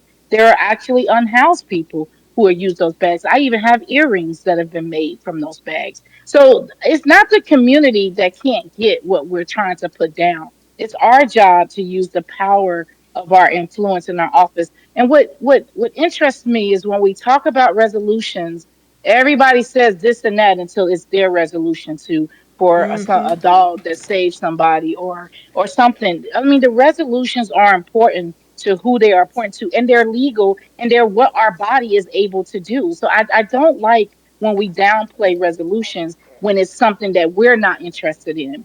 We have a body that is supposed to use the power of our office to improve and save lives. It may not be your life. You may never have to use a single-use plastic bag, or you may be like me and you save them and use them later. The reality is they are a problem to our environment. They are costing us in many ways than people are using them. And people are smart enough to figure it out. Don't discredit people. People will find a way to get their groceries home. They do it at Aldi's, they do it at Save-A-Lot, they do it at GFS. I know all the stores. So I'm just saying, I'm voting yes for this, and I ask for people to support this. It is not making the 109 board do anything. It is a suggestion. It is asking the council asking them to look at this and to consider it. And yes, a plan should have a plan of action, not artificial numbers, not made up things. If it's artificial, then it's not real. This is just asking them to consider talking to people and talking to these grocers. I remember Kroger's plan to reduce and eliminate that. They're working on that. All the grocers should be working on that. In bigger cities, there's already legislation around these kinds of things. If we got to make up our mind, if we want to be a small town or an emerging city, we continue to grow. Bigger cities have bigger issues, and climate change and environmental and sustainability is one of those things. So what we do now, while it's our turns, while it's our time, it matters to the people that it matters to. So I appreciate Councilman Leninger putting this forward, dealing with all the stuff that comes with this, because it is important that the people see we're trying to make a difference. People are smarter than we're giving them credit for. They will figure it out just like they do with keeping the bags and using them for other things. Thank you. Councilwoman Shanklin, you're next to McHugh. Thank you, Mr. President. You know, I look at this and we talk about these bags, and I too save the bags because I have a pantry. And on Mondays, just like Monday past, we have so many vegetables and stuff we put in these bags and give it to the low income. If we didn't have these bags, and I had 175 people this week, where would I get the bags to put their vegetables and things in? I mean, it would cost us more than it is costing me to buy the meat for them to buy the bags to put the food in. I mean, I agree with everything JP is saying, but right now, it's just not a good time for us. And I know this will come up later on down the road. So I'll wait until the next time around and vote for it. But right now, we need the bags. And like I said, in a low-income area, sometimes people can't afford to buy bags. And one thing I say all the time is we always putting these resolutions and things before us, and we can't enforce none of them. And we just waste our time going back and forth arguing about something that we can't do anything about. So that's what I have to say, and I will continue to say it as long as I'm here, that All we do is argue and fuss about things that we cannot control.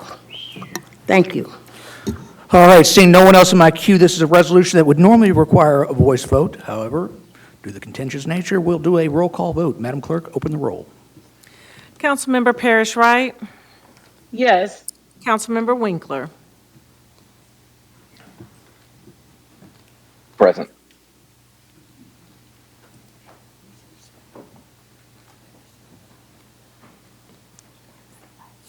I think I've got everyone right. Mr. President, you have 8 yes votes, 14 no votes, and 3 present votes. The resolution fails. Madam Clerk, a reading of item number 46. An ordinance repealing the Louisville Metro Code of Ordinances, LMCO, Section 115.170 to 115.182, and replacing them with Sections 115.170 to 115.196 regarding massage facilities as amended. Read in full. Okay. Let's see here. Item 46, that came out of Councilman Symes' committee. Councilman Symes, you have the floor. Thank you, Mr. Chair. This is item 46, correct? It is, sir. And this is produced by Councilman Hudson. I'd like to give him the floor, please. Councilman Hudson, you have the floor, sir. Thank you, Mr. President. So over a year ago, 2 massage facilities opened in my district within a quarter mile of a church, a school, a daycare center, and each other. I immediately started getting calls from my constituents asking about how they were allowed to open. After a short investigation, I learned that Louisville has had a requirement on the books for massage facilities to be licensed by the Department of Health and Wellness since 1974. Yet neither of these facilities had a license. 15 years ago, Metro government just stopped issuing licenses. The ordinance wasn't changed. The city just stopped issuing the license. This lack of oversight and lack of accountability made Louisville an attractive place for illicit businesses to come because they knew no one was going to look at them. These illegitimate businesses are heavily involved in human trafficking. So in cooperation with the mayor's office, over the past 13 months, I've led a task force comprised of over 40 people from various backgrounds, including local, state, and federal law enforcement, industry, community, local and state government, the Kentucky Attorney General, the Jefferson County Attorney, and many more. As we begin the discussion tonight, it's important to keep this one thing in mind. This ordinance is singularly focused on stopping human trafficking, period, full stop. I know that there are people in the legitimate massage industry that have concerns about this ordinance and want an exemption or an amendment or for it to be held. Let me remind you that this ordinance does not, I repeat, does not introduce new requirements for a facility license. Existing businesses have been getting a free pass for 15 years. That law has not changed. This ordinance simply makes it tougher for the illegitimate businesses to operate in Metro Louisville. And let's not look over the fact that this ordinance, if this ordinance gets voted down tonight or held, the existing legislation is still in effect. Bless you. Licenses for facilities are required. Having said that, I am sympathetic to the concerns of the legitimate business owners. I've met with or attempted to meet with every person that has reached out. I met with the one person that everyone in the industry considers to be the subject matter expert. She spoke tonight at the beginning of council meeting. Their lobbyist considers her to be the subject matter expert. I have invited her to join the task force going forward, and she has graciously accepted to do so, and I thank her for that. I've spent my entire adult life coaching teams in continuous improvement, and I will apply that practice to this ordinance. As we become smarter, come up with amendments to improve this ordinance, I'll be the first in line to support those and sponsor them. This is intended to be a living document. I respectfully ask this body that any amendments being submitted that those amendments be submitted to the task force so that they can come back with recommendations and suggestions to this council, and we can address them at that time for final consideration. Crafting amendment language on the fly, in my opinion, is a recipe for disaster. It denies us the opportunity to tap into the body of expertise available to us. This ordinance is not aimed at the legitimate businesses. It is uniquely designed to provide code enforcement and law enforcement with the necessary tools to effectively go after the human trafficking that is hiding in plain sight in Metro Louisville. Human trafficking is the term we use in polite society to describe this abomination, because it is just too disgusting to call it by its real name. This is modern-day slavery, pure and simple. If it means that the 15-year period of massage facilities getting a free pass must come to an end, so be it. Again, the law requiring a license is not new. We just haven't been enforcing it for 15 years. Tonight, the Department of Health and Wellness is on notice to begin enforcing the current laws, regardless of if this ordinance passes tonight or not. And by the way, the existing ordinance that's on the book and has been for over 50 years is way more restrictive than this proposed ordinance. Several people have claimed that this ordinance punishes the legitimate businesses. It doesn't. It simply brings them into compliance with the law that's been on the books since 1974. Thanks for coming up with ways for me to spend my... In the grand scheme of things, when it comes to weighing a $200 license fee that should have been assessed over the past 15 years and hasn't been, against rescuing women and children from the bondage of modern-day slavery, I know which side I'm going to land on every single time. And make no mistake, every single Metro Council district is affected by this. We've all imagined what we would have done had we been around during some of the most pivotal times in history. This is one of those times.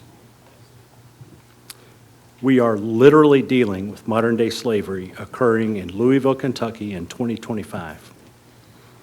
We can either ignore it, deny it, or do something about it. A yes vote on this ordinance means you're willing to take a stand against this atrocity. A no vote means that you're okay with humans being bought and sold like so much chattel. Don't get distracted by the noise being generated around this issue. The stakes are just too important. Let your yes be yes and your no be no. I, for one, will be an emphatic yes, and I hope that my colleagues will be as well. Thank you, Mr. President. I'll be glad to answer any questions or concerns. Well, the first in my queue is Councilman Chappell, and you have the floor, madam. Remember when I couldn't find myself earlier in the queue? Found myself. But happy to speak on it. Wasn't planning on going first, but I think that maybe it's natural that I'm going in the queue right now because this was an issue that was called to question in committee, and the conversation on it was ended, and I was actually next in the queue. And I've heard so many times in this body, oh, well, if you had questions, why are you asking it at council? You should have asked it at committee. And I didn't write new notes. I'm just going to go off of the notes that I had from that Public Safety Committee meeting, of which I'm also not a member, but I showed up with my questions. I was prepared, but denied the opportunity to speak on them. So if this is an existing law and it just hasn't been enforced for 15 years, why not just enforce the existing law? I think that there's pretty strenuous licensing requirements for massage therapists, which we have seen and been presented with tonight. It's been mentioned numerous times that there's 30 to 40 known problematic massage facilities in Louisville. It seems like if we have that number, we can have a little bit more targeted approach, or maybe we could just start enacting the law that we have on the books. I've also asked numerous times for a number of how many massage facilities there are in Louisville. I have not been able to receive that answer from anyone, nor have I been able to find the answer online. Also, with the help of AI, I've come up with no answers. I'm questioning if there's been a financial impact statement done for this legislation. It can't be called on tonight, but I wonder if that has been done. I've been told that it has, but only for the ABC portion of this legislation, which would be about $320,000. The thing is, this is a new license, or a license that they will have to start overseeing. And when I tried to add a license, I was told it was going to be about $2 million. And a lot of that was just because we have an overburdened and overworked ABC staff. And so I think that this legislation, we will by all means need to hire more people to manage that database, but also enforce this law. But this law doesn't just include ABC, it also includes codes and regs, public health, and planning in the planning department. And it also includes LMPD, of which would be doing background checks. And interestingly enough, there's $75,000 suggested in the mid-year budget adjustment for the sheriff to do background checks because the sheriff has found LMPD to be too slow in returning any background checks. I have a lot of issues with the legislation on page 5. Item 12, the names, residential addresses, and signed written statements of at least 3 bona fide permanent residents of the United States that the applicant is of good moral character. I don't know what good moral character. I think that a lot of you would have a struggle to say that I have good moral character. So I don't see why we are asking this of our massage therapists when we don't ask this of liquor store owners. We don't ask this of police. We don't ask this of politicians. On page 10, there's section C, and it's talking about access to locked doors. If you have ever had a massage, you have to get undressed if that is your choice. And I know a lot of people that like to be behind a locked door when they are doing so for their own safety. On page 10, there's also visibility about not having any curtains, closed blinds, tents, or any other material that obstructs, blurs, or darkens the view into the premises. And I find that to be also problematic language. On page 11, it talks about a register of patrons. The massage facility shall maintain a register of all patrons of the massage facility that includes the first and last name of patron, the first and last name of massage therapist, date and time of service, type of service received. And I am one that believes that massage is healthcare. And I think that a lot of the people that are trained in this room and across our city who are licensed to give massages would also agree that it is healthcare. And so given that information, I think that it is a violation of people's privacy to not only require that to be reported to the government, but I also question who is going to be storing the information that's gathered. Is there a time that it's going to be destroyed upon receival? How secure is this? Because if I get a massage, I don't need the whole world to know what my services were. If I dislocated a muscle in my hip and I had my butt or my buttocks massaged, I don't see why that's the business of anyone. And since we have not identified who is going to be securely holding this information, I think that's really problematic. Also, on page 11, section 115.183, it says that there needs to be cameras. Each massage facility is allowed up to 2 fixed security cameras, provided that one security camera must face the main entry, lobby, or reception desk, and the second camera must face any alternative entrance or exit. I find this to be sloppy language because I don't understand if those 2 are required. What if I have 1? What if I have 3? It doesn't really explain what the requirements are, just that 2 be pointed at these very specific areas. I'm voting against this, and just because I'm voting against this, it doesn't mean that I'm in support of sex trafficking. It's quite opposite.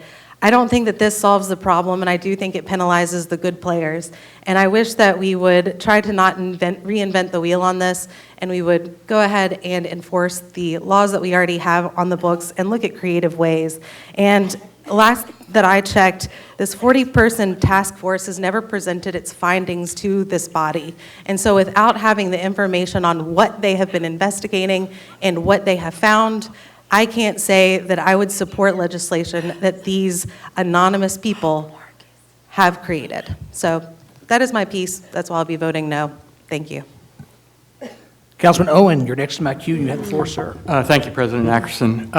I feel like I have to point things out that are strange for me to be the one pointing them out. But when we were talking about plastic bags, it was very clearly said that it's not our job to regulate business. That is exactly what we do. That's what we do when we passed a resolution recently that I think was excellent law that regulated check cashing in a way that would benefited our communities. We just suggested that we have the Planning Commission look into liquor licenses and how those are passed, and I think that's exactly what we should be doing because that's the way we protect our community. So when it benefits, your storyline and say we shouldn't regulate business, okay, that's one thing. But I just think I want to point that out because that's exactly what we do, and we do it to benefit our constituents. So I think a couple of things for me. I agree that we're taking what I feel like is a government sledgehammer to a problem that could probably use a scalpel. And I think the testimony previously of the expert who asked us to hold off for a few minutes, I think was very compelling. I kind of thought that previous to coming into this meeting anyway, but I thought the testimony was particularly compelling. And I do think as a body, especially on Budget Committee, we try to get ourselves to 18, 20 votes, and I think that's a really good practice. And I think this particular legislation, even though I think it's right now a little heavy-handed, I think we could get to legislation that was better legislation than what's in front of us, and we could get to 18 or 20 votes, and that's what I would like to try to do here. So I'd like to make a motion to send it back to committee so we can have that conversation and try to improve the legislation to make it a little bit more of a scalpel instead of a hammer. And listen, I know there's urgency here, but we have spent 13 months on this and another couple of weeks to try to incorporate some of the things that the testimony that was said here tonight and to incorporate some of that into the legislation rather than just asking the good players in the business to trust us that we'll be able to figure it out going forward. Listen, I don't think that, I'm not saying they shouldn't trust us, but I just think that's a tall ask when we're affecting their business in the way that we are. So again, I would like to make a motion to send it back to committee. Second. We've got a motion to send it back to committee before us. I believe that is a non-debatable issue. And so as such, let's do a roll call on this one. Madam Clerk, open the roll.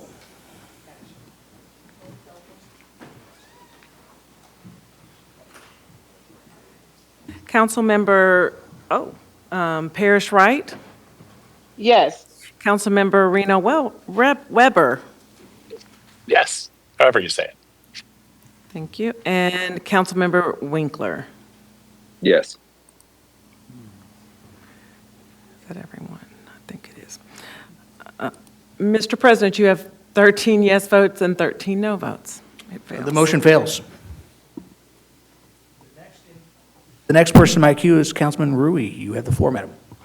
Thank you very much. I'd like to speak to the urgency of this. You've been working on this legislation for a year. You've had a task force, and now you are asking us to pass this with no changes to it. And I don't understand what the urgency is at this point when you have a year and you wait 2 weeks. You call your task force together and we present our concerns and you give your task force a chance to address them. I don't understand what the urgency is that we have to pass this now. As has been noted by many constituents, there are significant problems with this. One of the ones is the in-home studios, which as this legislation is currently written, will not be allowed. And that's going to put a lot of personal massage therapist studios out of business.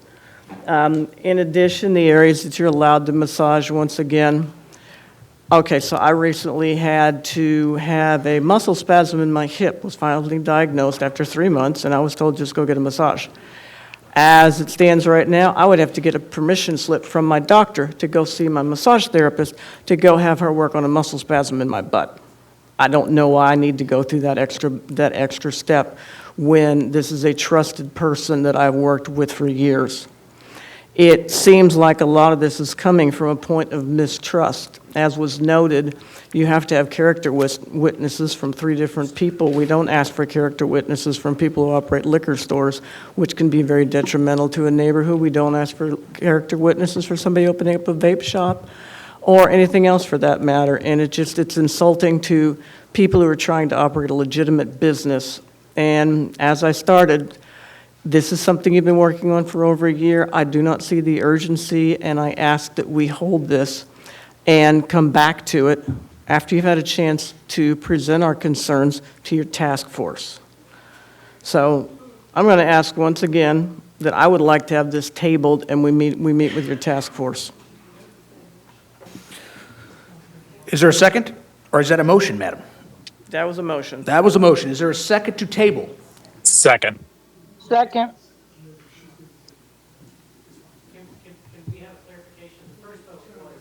I think the first vote was to send it back to committee. Back to committee, so this is a separate vote. This is a Thank you. separate vote, and thus bona fide. All right, I don't believe that tabling is debatable. And as such, what's that? So this is not a debatable. Let's open the roll call so we can be precise. Councilmember Parrish Wright. Yes. Councilmember Reno Weber. Yes. Councilmember Winkler. Yes. Mr. President, you have 13 yes votes and 13 no votes. The motion fails. The next in my queue is Councilman Piagentini. Thank you, Mr. President. So, first of all, I know I didn't say that we should never regulate business. So I'm not sure who did. Maybe somebody did. It wasn't me. Because we do. You're absolutely right. My colleague is right. We do regulate business. I was simply saying that in that particular case, it would make life more expensive for poor people, and there was no plan. Here, there is a year-long developed plan with just about every stakeholder that you can muster to develop that plan. There's no such thing, at least I've never seen it, and somebody point to it when you do, of perfect legislation. That will never happen, okay? This is very good legislation. To those that want to implement the current regulations, feel free. Every operator that came up here and that is concerned with this will be shut down almost overnight. The current regulation, the current law is far more egregious, 0 exemptions. It will be devastating to the industry if it were implemented today. And it should have been implemented 15 years ago. So there would be a massive fallout if we didn't move on this and this group started moving on regulating these businesses according to current law. I'm honestly, to some degree, a little confused by the vocal and aggressive manner in which some want to stop or slow this down. And yet, we have a colleague who has dedicated an incredible amount of time and effort, has not been very secretive about it. We've had press conferences on this, so it's not as though we were hiding the ball. Anybody could have approached him about it. I know we've talked at our caucus about this for a very long time. And now wants to say, well, let's put on the brakes. Let's slow down. Where were all these folks who purport to be mad and upset, including, experts in the industry who are upset about human trafficking having taken over their industry, sullied their industry? But they didn't come with the solution. Councilman Hudson and this group of people that have been put together have come up with a solution. I couldn't be more complimentary. I don't even know exactly what to say on how to express my compliments for Councilman Hudson, and not only the work he did. I've done complex legislation before where you have multiple stakeholders. It's very hard to keep that coalition working and to get to a solution and to get to something that you can put forward, knowing it will never be perfect, knowing it will never satisfy everybody, but knowing it is a massive step in the right direction to solve this absolute scourge on our society. This is a part of the Safer Louisville plan that I know my caucus has pushed for. I couldn't possibly be more proud of his efforts. And quite frankly, I would be hard-pressed to remember any piece of legislation that we voted on that even holds a candle to how important this is and this effort is in correcting this horrible situation in our community. Personally, I'm not going to wait another day. It looks like all efforts to sideline this are done procedurally, so we're going to vote on something tonight, and I'm not going to wait another day to vote on this and vote yes. Let's vote on this. Start to put an end to this disgusting crime. This will not be the last conversation. It will not be the last amendment. So keep working with the group that's been put together. Let's keep the input coming from the community. But this is a massive step in the right direction, a massive step toward justice and good. And I'm not going to wait another day for it.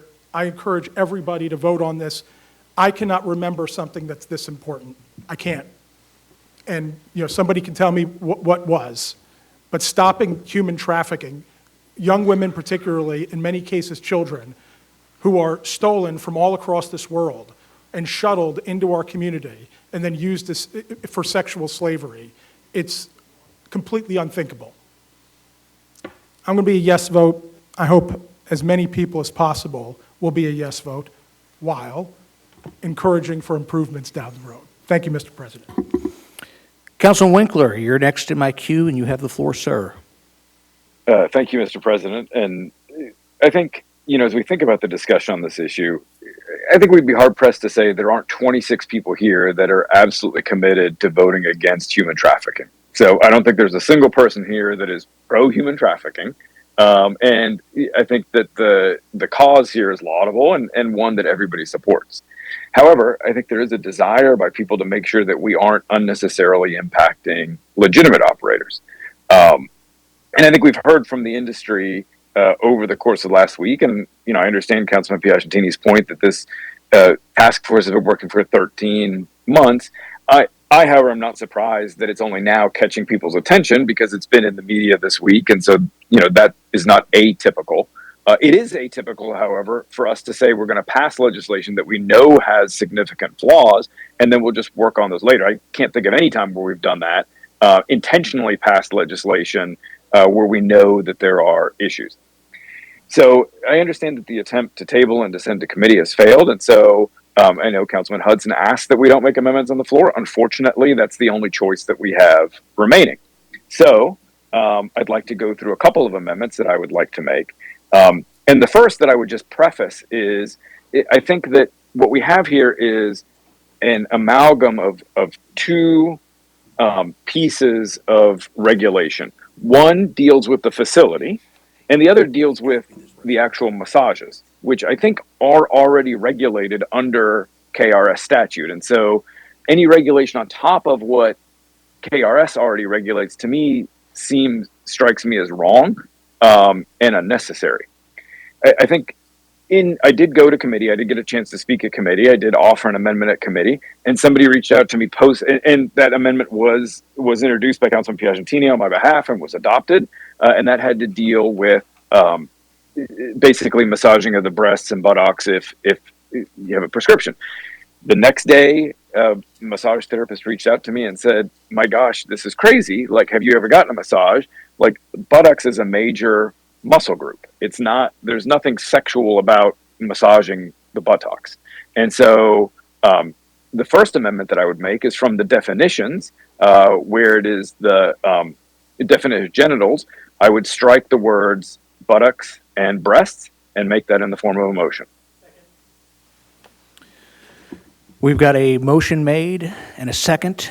Is there any discussion on the amendment to strike the words buttocks and breast from the definition section? Any discussion on that besides what's in my queue? Because I got, with these amendments, I'm going to keep the general queue here. When it comes to the amendments, I'm going to look around the room. It'll be a raised hand, or if you're on the virtual, just click in and yell at me, okay? Any discussion on this proposed amendment to remove buttocks and breast? Seeing none. Councilman Hudson. So I appreciate the intent here, but you're making my argument. The amendment that was offered in committee on the fly, what? Oh, the amendment that was submitted in committee on the fly didn't last a day before it was pointed out as being a disaster by the industry. When we make amendments on a complex piece of legislation like this, that every single word in it was gone over by a large group of people that know about the subject matter and pulled in from best practices from other states and other cities,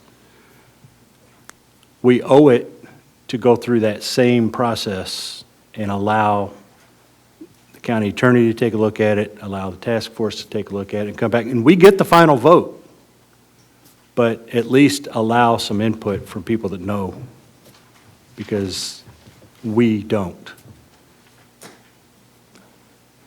Thank you, Mr. President. In just a second, I'm going to be calling Councilman Winkler, but I just want to point this out. Procedurally, this ship has left port. Procedurally, if there was going to be discussion, it had to go back to committee or be tabled. Those both got voted down. And so at this point, we will be proceeding with the discussion, as Councilman Winkler has pointed out, with discussions on amendments, whether we like it or not. Councilman Winkler, you've got the floor. Yeah, thank you. And Councilman Hudson, I would say you've made the point exactly of why this should be held and why the committee should have had the discussion. I guess, if I may, I would ask a question, which is, prior to the amendment for the prescription, which, as you just said, it was a problematic amendment, according to the task force. If somebody pulls their glute and needs a massage on their glute, am I correct that they would not have received, that service was outlawed under it was not possible to get treatment on your glutes? Can I respond, Mr. President? Thank you, sir. Yes, you're incorrect. Unless the intent of that massage, of that part of the body, was for sexual gratification, which the way you have framed it is not. So it's allowed. Yeah. May I respond? You may, sir. Yeah, respectfully, Councilman Hudson, that's not what the ordinance says, though, because and I need to find the section, in the section that we amended, it explicitly said, regardless of intent, that no contact with the sexual areas was permitted, period, independent of intent. So you had you had the intent clause earlier, but then you had a superseding clause later on that completely outlawed. And that, to me, is the problem. Again, I think what we're doing here, I don't think anybody disagrees. Right?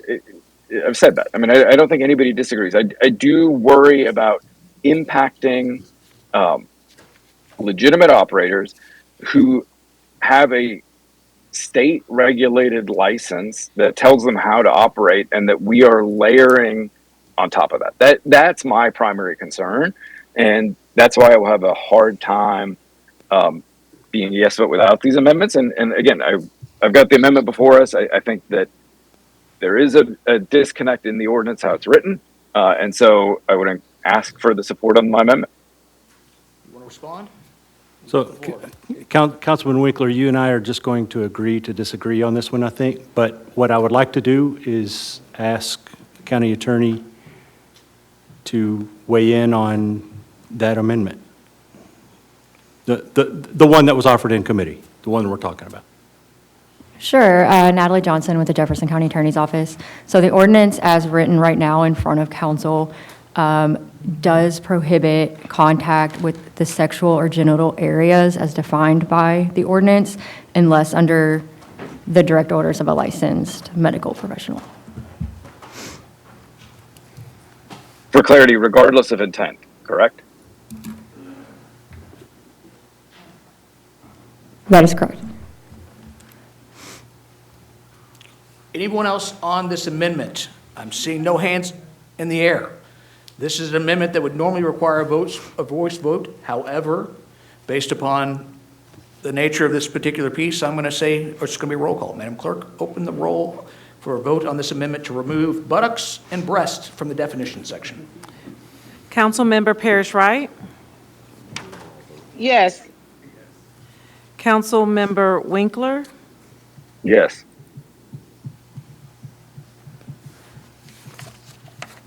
Rena Weber's gone. Councilmember Bast? No, I have you as a no. I've got everyone else. Mr. President, you have 13 yes votes and 12 no votes. The amendment passes. All right. So now we have the amended version where we've removed those two terms from the definition pursuant to Councilman Winkler's request. Again, my problem is my cue is based upon the overall discussion of the ordinance. Are we going to go back to the overall discussion or more amendments? We're going back to the overall? Okay, Councilman Leninger, you're next to my cue and you have the floor, sir. Respectfully, Mr. President, I believe that Councilman Winkler said he had a series of amendments he wanted to offer and hasn't yielded the floor. Well, he doesn't have the floor. Okay. Councilman Winkler, you got another amendment that you want to put forward? I do, but I will yield the floor for now, and I'll come back to them, please. Councilman Winkler yields. You have the floor, sir. All right. Thank you, Mr. President. Just trying to watch out for my other members. So I also have problems with this legislation as written. You know, like Councilman Winkler, I think that there is no one in this body that's in favor of human trafficking, which is abhorrent, and we should be looking to do everything that we can to combat it in our communities. I think we heard the same from the members of the licensed community of massage therapists. This is something they are also interested in. It is for their protection. In addition to the people who are harmed directly by human trafficking, they don't want human trafficking. They don't want prostitution. They don't want these things in their practices. They don't want their practice associated with these ideas. They are also opposed to these things. But we have legislation before us which is not ready. And we had members who were cut off at the committee level when they had questions, when they wanted to offer amendments. We're told that's not appropriate. We're told we can't have it we can't send it back. So yes, we do have to do some legislating on the fly, and I think that's unfortunate because I think it would have been better to do it with the people that you've got in your task force because I think you've done a lot of work on that, and I think that you are doing something important for our community. I want us to get to a place that we can all support it. I would like to offer an amendment today to have a blanket exemption from sole proprietors due to the fact that this legislation as written poses a great deal of undue hardship to sole proprietors. It has a lot of problems in terms of their ability to continue to practice. They would immediately be in violation of the law with no way to redress. I think that we need to exempt sole proprietors and come back and look at how we want to specifically target sole proprietors and make sure that we are taking care of members of our community. I will point out that if the concern of this legislation is human trafficking, then sole proprietors are not a problem. sole proprietors, people who are in practice for themselves, are not trafficking themselves. So I am moving that we exempt sole proprietors. We have a proper amendment and second before us. Again, in the first hand I see up is Councilman Hudson. You have the floor, sir. Anyone else after he speaks? Let me see some hands, and I'm not just talking little fingers. I need to see a hand in the air, okay? Thank you. I'll put my hand up next time. That's right, you were fingering, next time hand. So I would direct your attention to section 115.185 on page 13 that specifically exempts sole proprietors. The last sentence says, "This provision does not preclude the location of a massage facility in separate quarters of a building that houses a hotel or separate business, club, or residence, if permitted by the Land Development Code." So if somebody has if a sole proprietor has a massage business from a room dedicated in their house, they are already exempt from this. Thank you, Mr. President.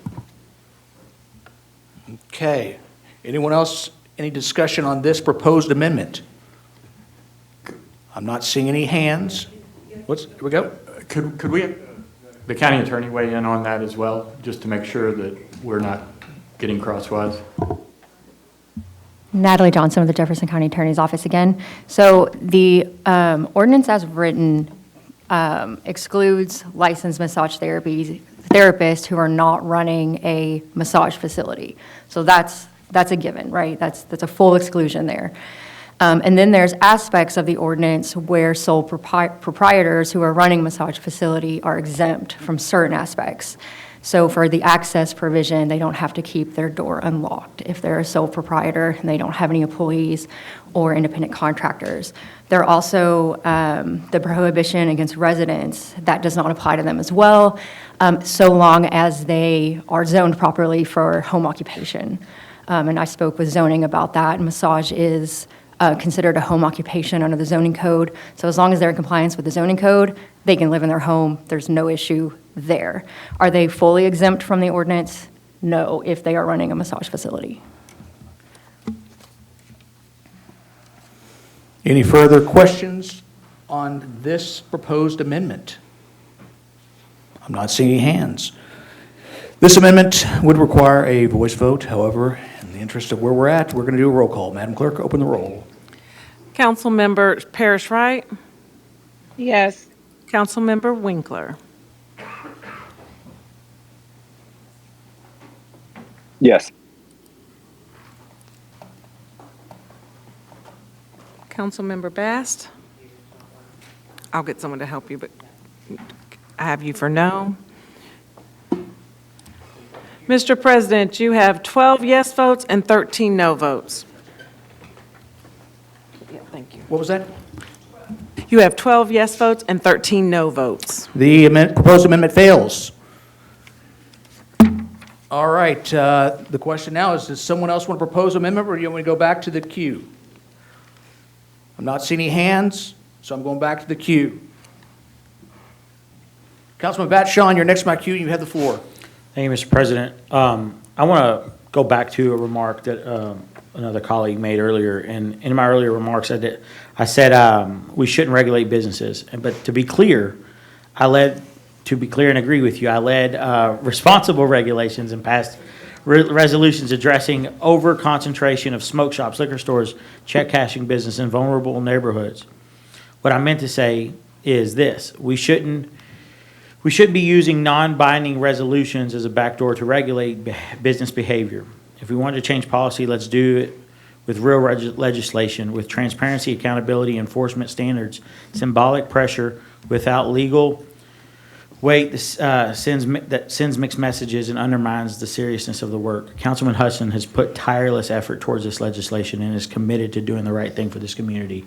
I sincerely support this legislation, and I hope we can move past this and get this moved today. Thank you. Councilwoman Raymond, you are next in the queue, and you have the floor, madam. Thank you. Mr. President, how do I ask questions of the sponsor? Kevin, all I can think is, Speaker, will the sponsor yield to a question? Technically, you're supposed to ask them to me, and then he hears them. That's sort of hocus pocus, just asking the floor. Okay. Sponsor. If I'm understanding it correctly, I didn't know the task force was operating. And I'm looking for these press conferences that have happened. All I see is news articles from 2 weeks ago announcing a new task force. That's all I can find. So I'm assuming that's all the public can find too. I didn't know the task force was operating. Am I correct that it includes LMPD, ABC, codes and regulations, the health department, and others? Yes, Where can I find a public list of all the members of the task force? I can provide that to you. There's not a public list. I don't know that there is a public list. I mean, you could do an open records request and get it, but I'll freely give it to you. Thank you. Generally, a task force like this would present data, as Councilwoman Chapel said, and offer a recommendation, which then the council would work into an ordinance. Why didn't they follow that process? Some of the nature of the business doesn't lend itself to public disclosure because of the investigations that are ongoing. To answer some of the questions that have been asked is how many massage facilities are out there, both legitimate and illegitimate. And the current count is 347. I would suggest that this ordinance is the report out of the committee or the task force. I wasn't at the committee where you presented this. Who else testified about this ordinance in that committee besides yourself? We had the mayor's office here. We had the heads of all of the departments, codes and regs, Department of Health. We had representatives from law enforcement. I'm trying to remember. There was, if I can infer where you're going with this, there was no one that was excluded from testifying. Let me ask this. How many more questions do you have? Because I don't want to turn this into the... Many. I have many questions. Okay, well, but the point is this, is I'm not going to turn this into a, half hour of your inquisition. How about a legislative hearing? How about you get back in the queue? Okay? Ask one more question, and then you can get back in the queue. On task forces that I've been on, at the conclusion, when recommendations are determined, even internally, there's some document that's produced that members of the task force sign on to. Did that process happen in this case? Again, I would submit to you that that document is this ordinance. Councilwoman McCraney, you're next in the queue. You have the floor, madam. Thank you, Mr. President. I decline. Councilwoman Chapel, you're next to my queue. You have the floor, madam. Sure, I'll offer two amendments. First one, I would like to strike section 115.172, item 12. Can you tell us what page that's on? Yes, that should be on page 5. The names, residential addresses, and signed written statements of at least 3 bona fide permanent residents of the United States, that the applicant is of good moral character. The statement must be first furnished from residents of Louisville, Kentucky, then Jefferson County, Kentucky, then the state of Kentucky, and lastly from the rest of the United States. These references must be persons other than relatives and business associates. Yep, that whole thing. Got a second? We've got a properly moved motion and a second before us. All right, we're going back to the raising of the hands. Is there any discussion on this amendment?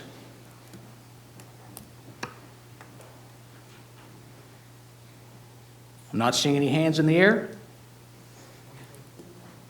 Councilman Winkler, is that a hand?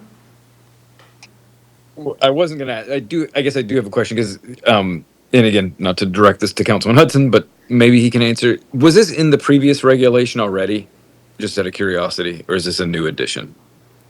In the previous licensing requirement that we weren't enforcing? I'm not as familiar with the current ordinance, but I would ask the county attorney if she could weigh in on that. Sure. Natalie Johnson with the County Attorney's Office. It was not in the original ordinance or the ordinance that's on the books right now. Okay, thank you. Anyone else on this amendment? I see no hands in the air. Therefore, again, we're going to go with a roll call for this amendment. Madam Clerk, open the roll. Councilmember Parrish Wright, Yes. Councilmember Reno Weber, Yes. Councilmember Winkler. Yes.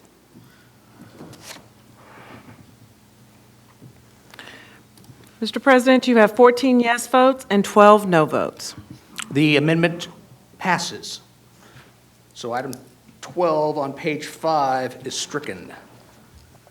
All right. But I believe we're You said each, you had one more amendment, right? I've got 3, and I thought Okay, by go some unwritten rule, it's like 3, and then you got to get Go ahead. back in the queue. Go ahead. Okay. Unless that is a real rule, I don't know. Page 11, video surveillance. I would like to make that language more clear. Wait. Yes, page 11. We're going to be on page 11 for both my things. Video surveillance. I think that this should be changed from each massage facility is allowed up to 2 fixed security cameras, provided that one security camera must face the main entry area, lobby, or reception desk, and the second camera must face any alternative entrance or exit. Since it is unclear on how many cameras need to be required, I would like to change the language to each massage facility is required to have video surveillance at all exterior entrances/exits.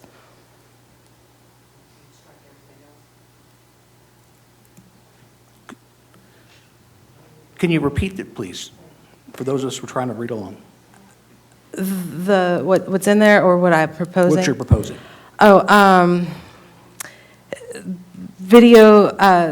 Each massage facility is required to have video surveillance at all exterior entrances/exits.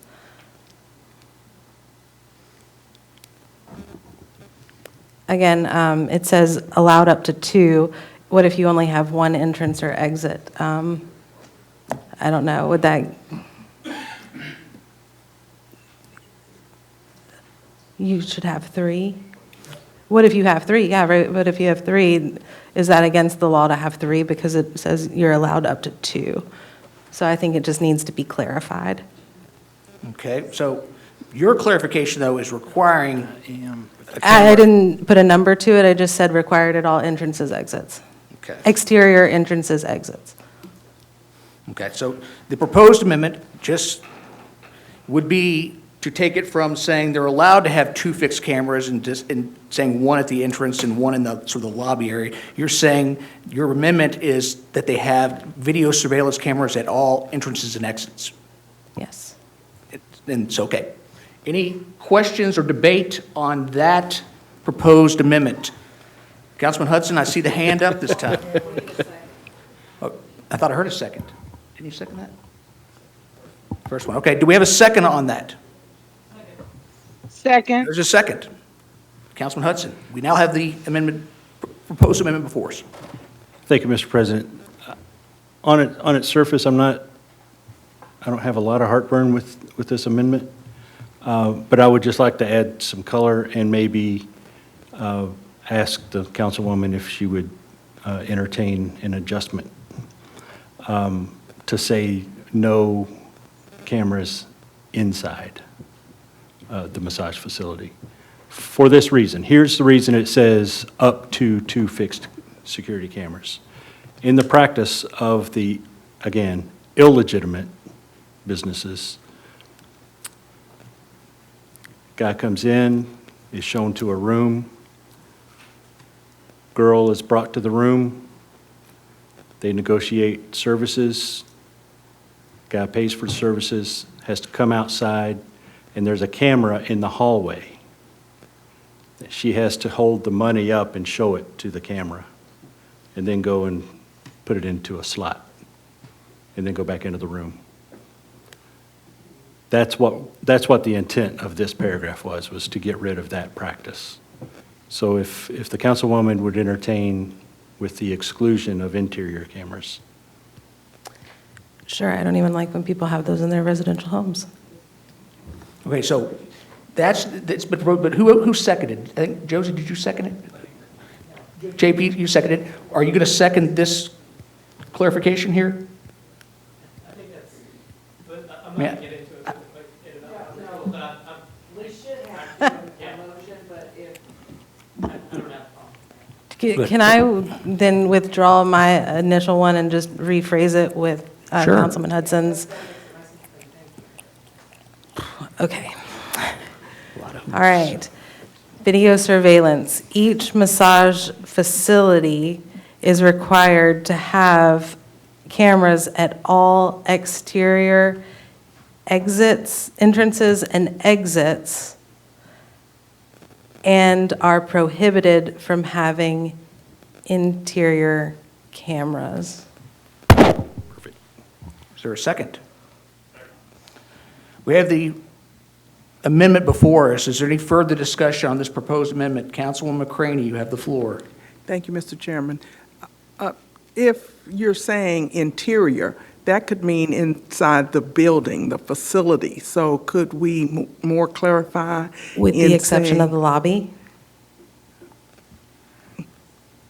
I thought the intent was not to have a camera in the room where they're getting the services. No? I believe Then the intent was to not have a camera in the interior of the facility. Nowhere inside the business.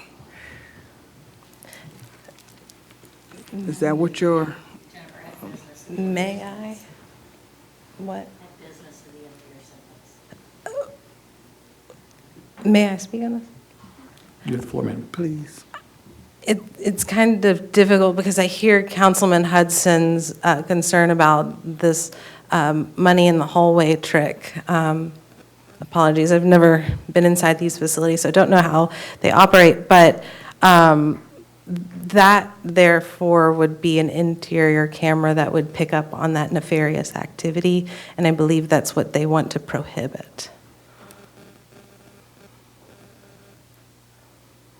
Just restate your amendment, and maybe I can hear it differently.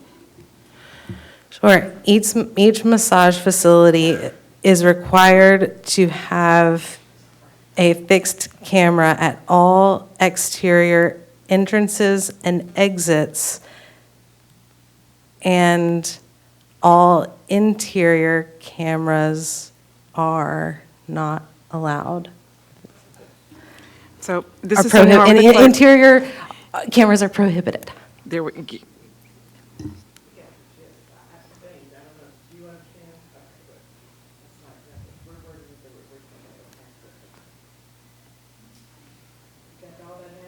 Yeah. In that case, Madam Clerk, please read what you have in the record. Each massage facility is required to have video surveillance at all exterior exits and are prohibited from having interior cameras. You're welcome.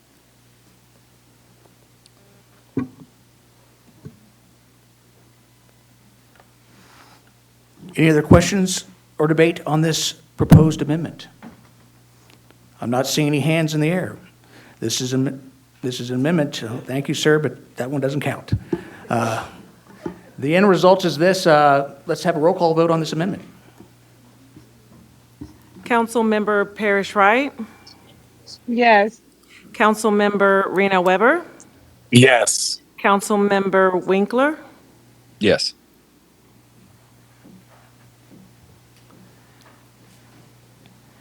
Mr. President, you have 22 yes votes, 3 no votes, and 1 present vote. That amendment passes. Councilwoman Chapel, I believe you got another amendment. Yes, and last one. I would like to strike section 115.181, Register of Patrons, in its entirety. Can you tell us what page, please?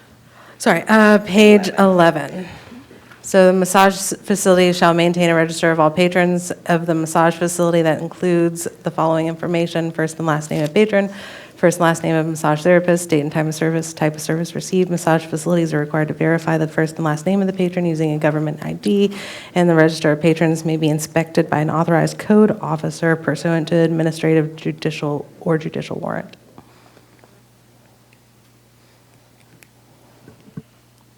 Is there a second? And first in my queue to discuss this is Councilman Piagentini. Thank you.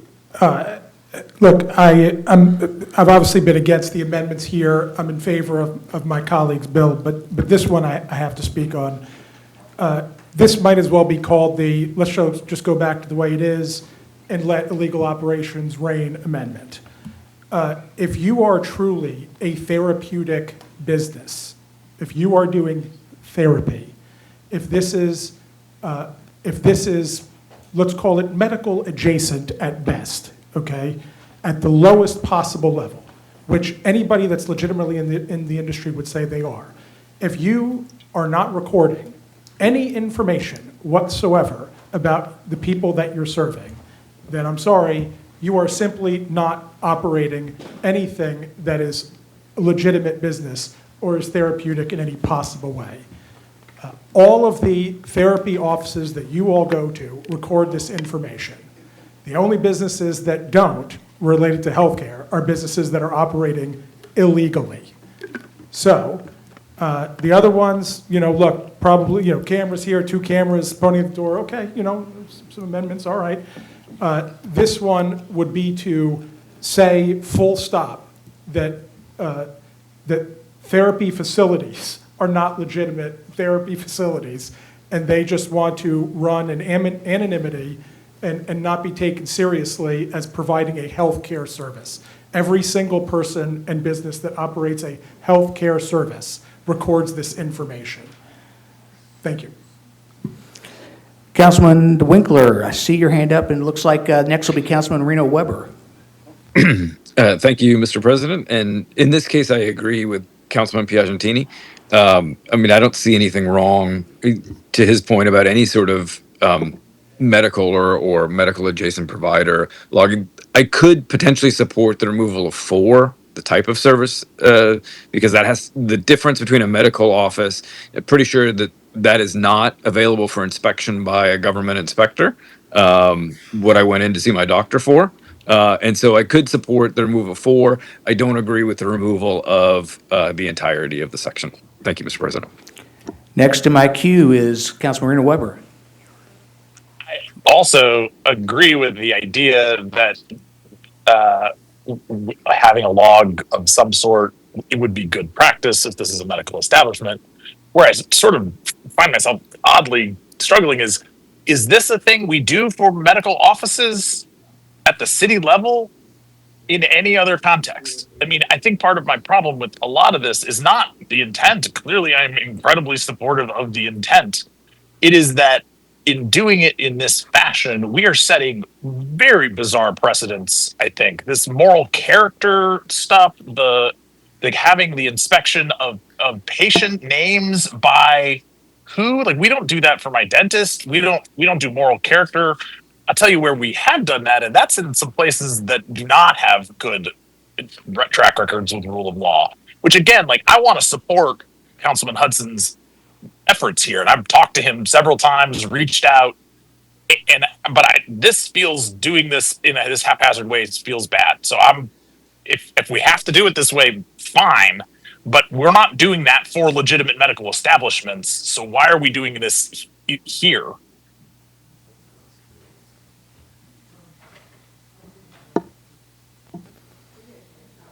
Nope. Councilwoman Ruby, you're next on my floor queue. Thank you very much. So regarding the register of patrons, everything in section A is pretty much already filled out by a licensed massage therapist, as they keep records on the treatment protocol that they used on any of their clients. As far as requiring a government-issued ID, that seems overkill to me. and having it inspected by an authorized code officer pursuant to a warrant is already state law. So I don't see why that needs to be included in here. So I would like to strike out B and C, but I have no problem with Section A. Okay, well, at this point, we have, the motion that's before us is a complete striking of section 115.181. So that's what you'll have to vote for, a complete strike or not a complete strike. Councilor Piagentini, you're next to my queue. Thank you. There's all kinds of things being said incorrectly. First of all, just in case you all don't know, everything you do at your doctor's office, including the procedure codes, are transmitted to the federal government, okay? Nothing is private as far as what you do at your doctor's office. They de-identify it when it gets sent to the government, but they have the ability to know precisely what happened in your doctor's office, essentially at any time they want. They de-identify that information and they put it up there, but they're required to do it. The reason that we're requiring it in massage therapy here at a local level is because this is not seen as medical treatment by federal government agencies, CMS, the FDA, or any of these major agencies that regulate this, so they leave it to the states and local government to do that, and they don't require the same reporting of things. This idea that your dentist doesn't require a morality statement, of course they do when they get licensed, when they take their board tests and all these things. There's all kinds of, there's just a disgusting level of stuff that those folks have to do in order to get their license and operate their facilities. And they have to get regulated at federal, state, and in many times local jurisdictions as well. The reason we're doing this here is because unlike a hospital facility, for example, which has hundreds, if not thousands of pages of state and federal regulations, these facilities have almost none. No regulations at the federal and state level. So we are requiring some in order to that. So there's this, again, the problem that Councilman Hudson was getting at early on. There's things being said here that simply are not true. And now we're going so far as to say, well, you know, we should collect any information. That information is not saying, by the way, that they've got to transmit that information to Louisville Metro Council so we can see who's being serviced here, okay? It is simply required that they collect it so that proper law enforcement personnel under proper constitutionally protected investigations can ensure that this is a legitimate business and can see patterns of activity. It's the only reason they're doing it. And what they're collecting is nothing compared to what your doctors are collecting every time you walk in and out of that office. And that information is required to be transmitted to the state and federal government. Thank you, Mr. President. Councilman Chapel, you're next in my floor queue. Thank you. It was provided to us earlier, the application for licensure as a massage therapist. So this idea that you're stating that you're a good moral character when you take the oath of your licensure, I think that applies. And there's a lot of questions in here, they're yes or no, but that really are pretty in-depth. It's not like, hey, do you like giving hand jobs, yes or no? Hey, do you plan on doing something, you know, hiring young women to do all of your work, yes or no? I mean, there's hundreds of hours of work and certification and exams and all sorts of background that you have to do in order to become a legit licensed massage therapist, and I think that it's an insult to those who practice massage therapy to say that, you know, they have to go above and beyond what we already have in place to prove that they're good moral people.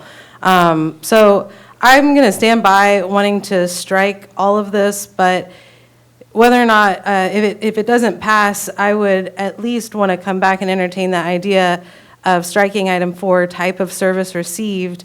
And then I think item C needs to be a little bit more fleshed out, and maybe even an item D offered here. And that's, again, all of this information is collected, say, by an administrative or judicial warrant, and an authorized code officer, which I'm assuming is from the Department of Codes and Regulations. I think that there needs to be language in here and saying, how is that information obtained, how is it stored, and how long is it stored? I think that those things are very, very important to identify in this legislation. So again, standing by striking this whole section, but if not, I'll try to pop back in the queue and offer that as an amendment if nobody else does. Councilman Hudson, you're next on my floor queue. Yeah, thank you, Mr. President. So a little background on why this section exists.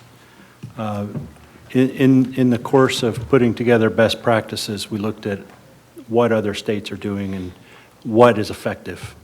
This particular section came from the state of Florida, which has a huge problem that we're facing and has been very effective at resolving it. And it is state law in Florida, just like this. To Councilwoman Chappell's point about all of the enumerated things already are required for a licensed massage therapist. Again, the state regulates and licenses the people. This ordinance regulates and licenses the facility. It's two completely different things. Thank you, Mr. President. Anyone else desiring to speak on this proposed floor amendment? I'm not seeing any hands in the air. Therefore, we're going up. Councilwoman McCraney. Thank you, Mr. President. Earlier, my colleague Rui suggested her amendment. She could, in fact, amend the amendment without us going through this vote and then going back to her. If she made a motion to do that, I believe she could. Thank you. Anyone else on this particular amendment? Okay, I would like to amend the amendment that has been proposed to strike sections B and C from section 115.18, requiring the use of a government-issued form of identification and the register of patrons being inspected by an authorized code officer, since this is already state law. Is there a second on that amendment to the amendment? I'm sorry, sir. I have a question real quick. So she's asking to amend it by adding section. No. Well, yes. Right now, the initial amendment that was before us was to strike all of section 115.181. And the proposed amendment to that says leave section A in, but strike B and C. Is there a second for Councilwoman Rui's proposed amendment to the amendment? There was a second over here. All right. We now have the proposed amendment to the amendment before us. Is there any discussion on such? I'm looking around for hands. I see no hands. Madam Clerk, let's do a roll call on this amendment, which would just change the amendment so it would strike only B and C of section 115.181. Correct. Councilmember Parrish Wright, Yes. Councilmember Reno Weber, Yes. and Councilmember Winkler. No.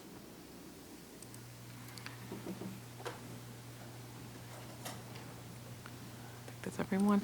Mr. President, you have 11 yes votes and 15 no votes on the amendment to the amendment. Councilman Rui, your amendment to the amendment fails. Now we have the proposed amendment before us, which is to strike the entirety of section 115.181.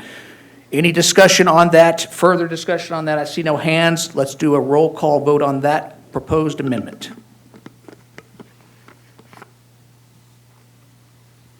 Councilmember Parrish Wright, Yes. Councilmember Reno Weber, Yes. and Councilmember Winkler. No.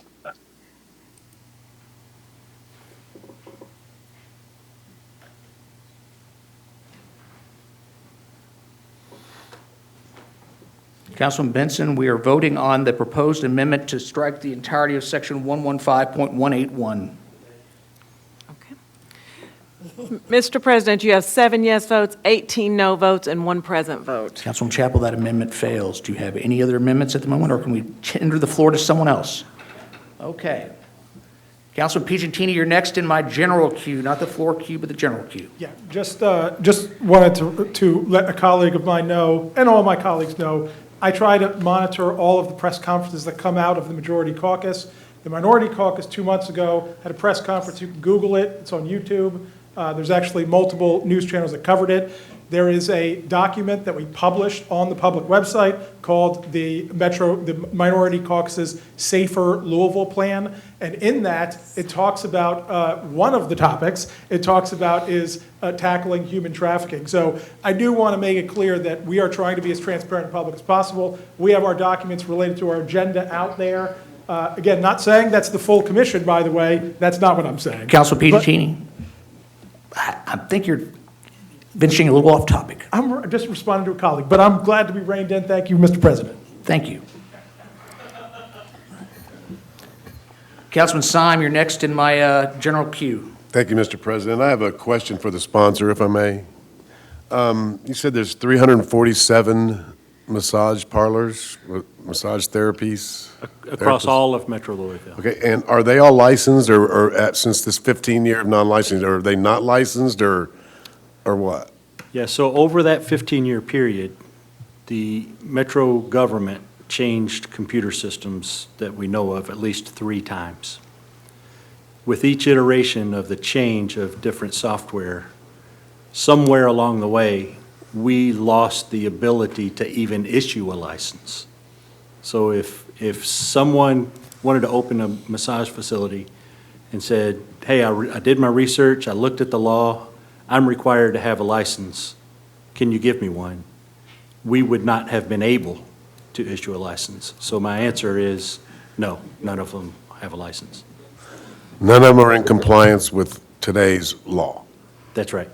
Thank you. Next to my queue is Councilwoman Raymond. Thank you. I'd like to ask some questions of the sponsor, please. You okay with that? Yep, perfect. I'd say just direct them directly to him. I'd like to know how many massage therapists are on the task force. I'll have to go back and look at the list, but I know that one of the board members of the State Board of Licensure is on the task force.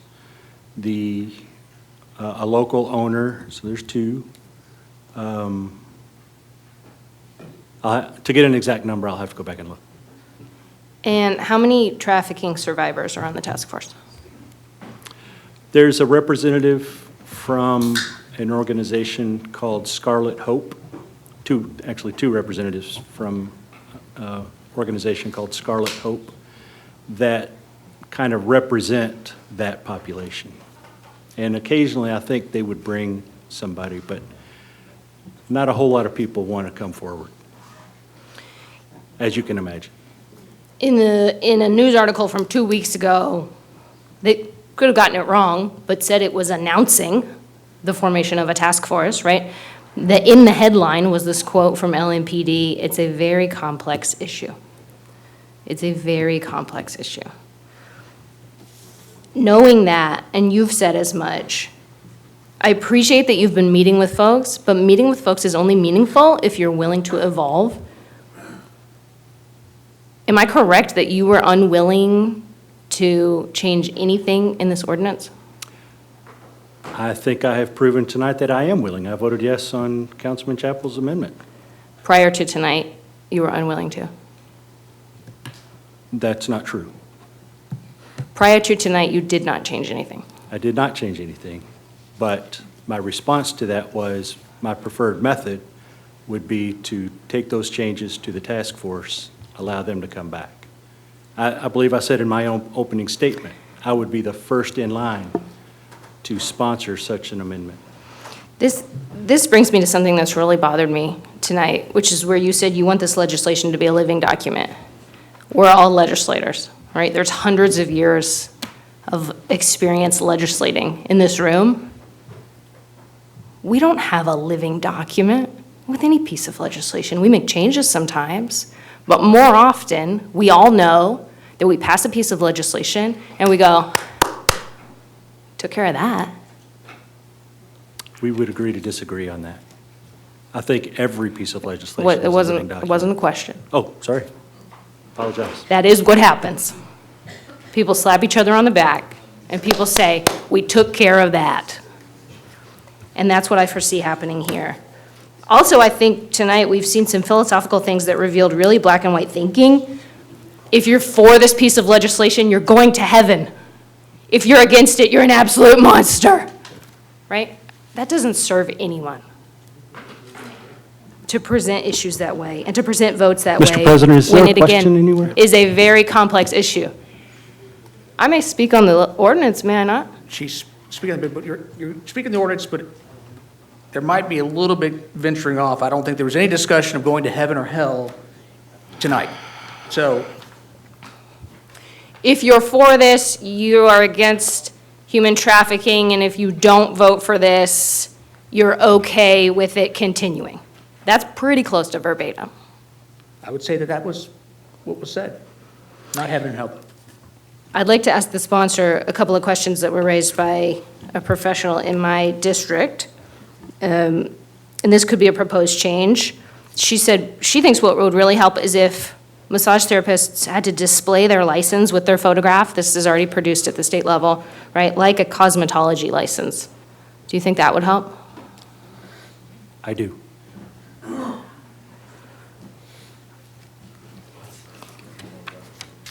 And she also raised the question of keeping her patient log, right? She's a professional, she's running a business, but she's a sole proprietor. She keeps logs. However, she has to sign NDAs to work with several of her clients. How would that work with this ordinance? Released through a warrant. Only.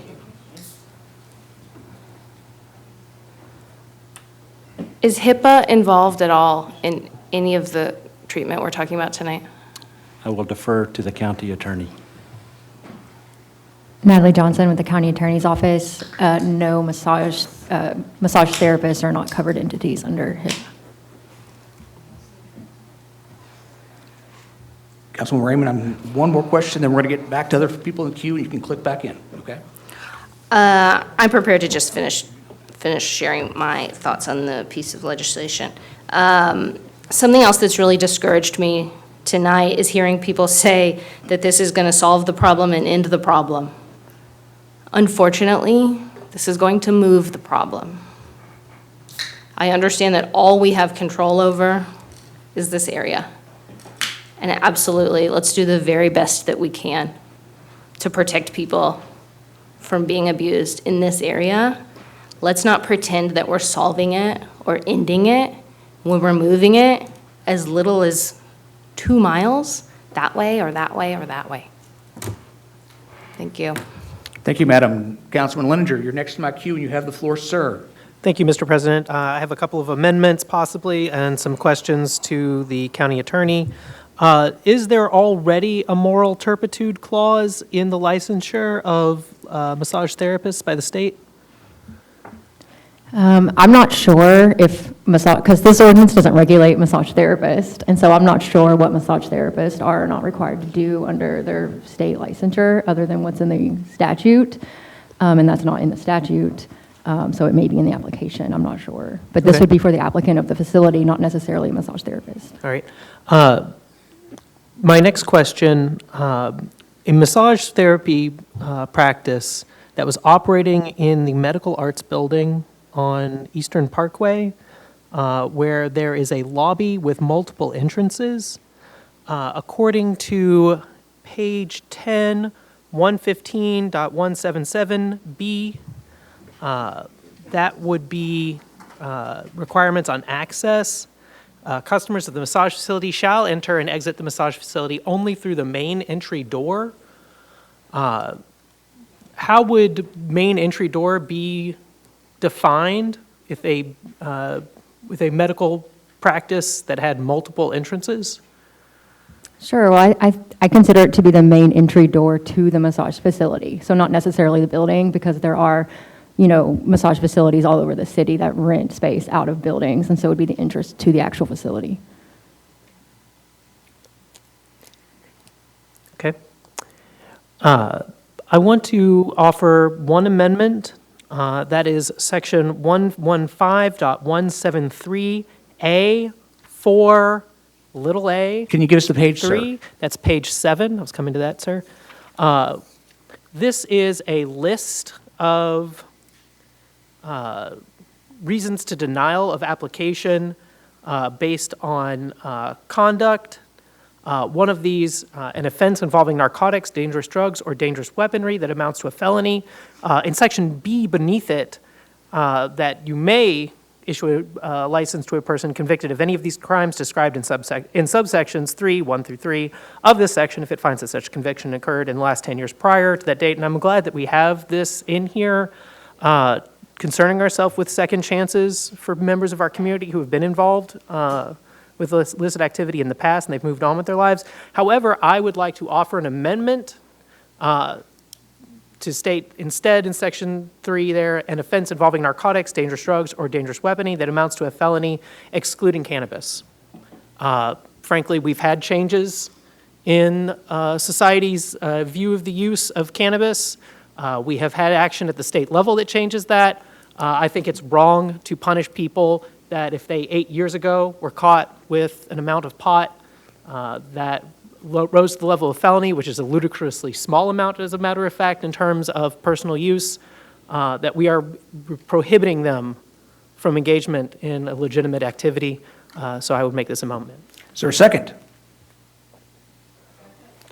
Fantastic. We've got the proposed amendment before us being section, on page 7, section 4A, subpart I, with a comma at the end of that sentence saying excluding cannabis. Is that correct, Councilman Leninger?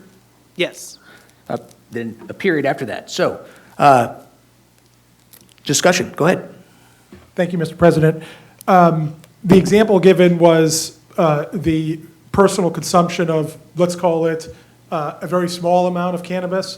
I didn't hear any exclusion, and again, why I would just vote no on any amendment, because this is not being thought through, about somebody who's moving 10 pounds of cannabis and dealing it to children. So there's, with no comment on the amount or the type and all this stuff, unless you wanted to get specific to the specific state statute that prohibits, or that made, a small amount of possession for personal use a felony, beyond that, I would not be for it, because there are plenty of people with felony convictions for the trafficking of cannabis that, obviously we wouldn't want running one of these facilities. Thank you.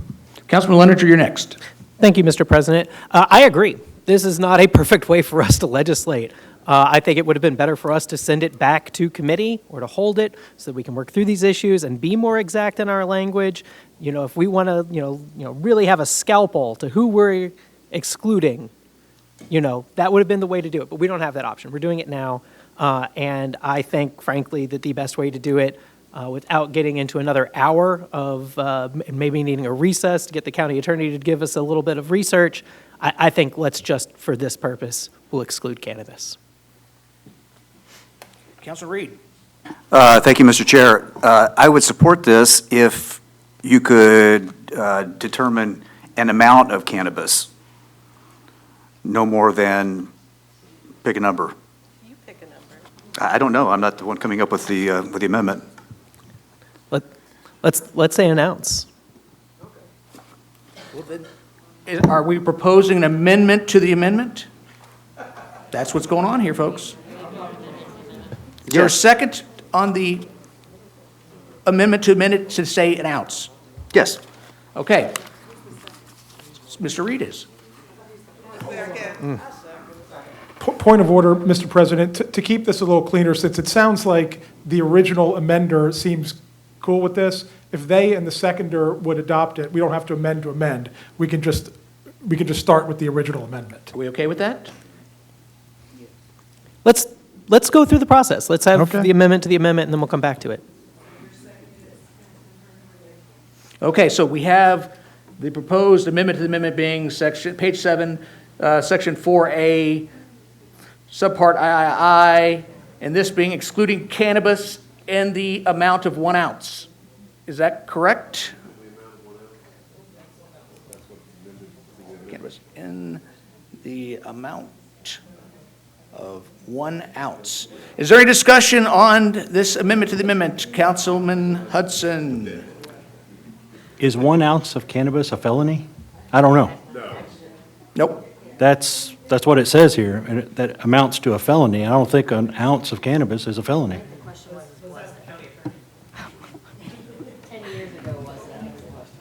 Natalie Johnson with the County Attorney's Office. I unfortunately do not know what counts as a felony when it comes to marijuana possession off the top of my head, but I'm happy to try to figure out before the end of this meeting.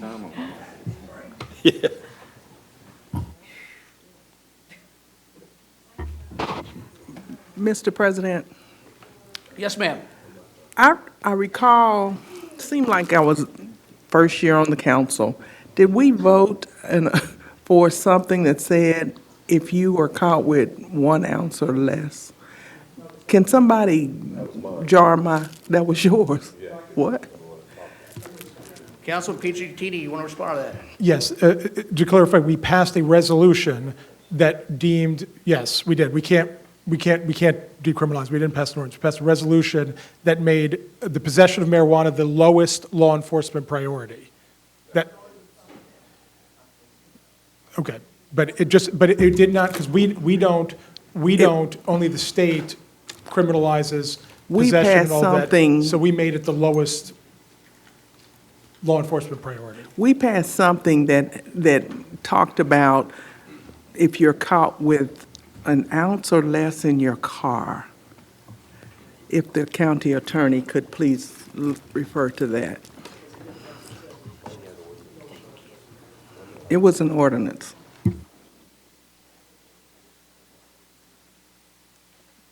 While the county attorney is looking at that, JP, you've asked to. Yes, Mr. President. As a matter of fact, it's difficult for us to be able to say what amounts to a felony possession amount of cannabis because it depends. For example, a second or subsequent conviction can come that is going to escalate previous misdemeanor convictions, misdemeanor amounts of possession, that turns it into felony.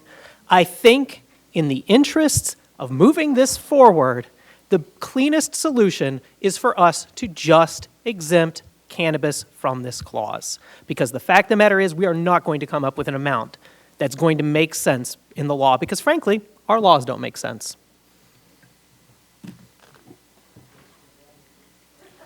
Well, I think that we've got, pursuant to what you requested, you said you wanted the process to play out. Yeah, I'm And arguing so we against the have the amendment to the amendment, proposed amendment, presently before us, which is 1 ounce, okay? Yeah. Is there any further discussion against the on the amendment to the amendment where it added in 1 ounce? Any further discussion? I'm not seeing anyone. Let's do a roll call vote, madam. And then vote yes on the main motion.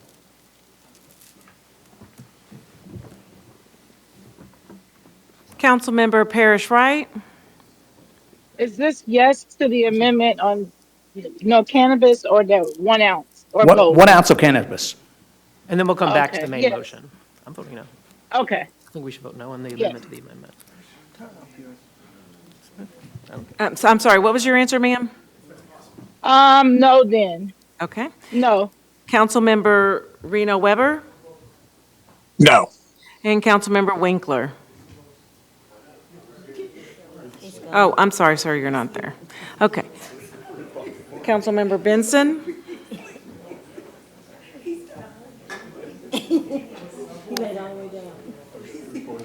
Mr. President, you have 4 yes votes and 20 no votes. The proposed amendment to the amendment fails. We now have the amended, or the proposed amendment before us, which just simply says cannabis. Is there any discussion on the words excluding cannabis added to 4A subpart III? No, seeing no one else for discussion on that, the end result is, Madam Clerk, open a roll call for that vote. Councilmember Parrish Wright? Yes. Councilmember Reno Weber? Yes. And Councilmember Winkler? Yes.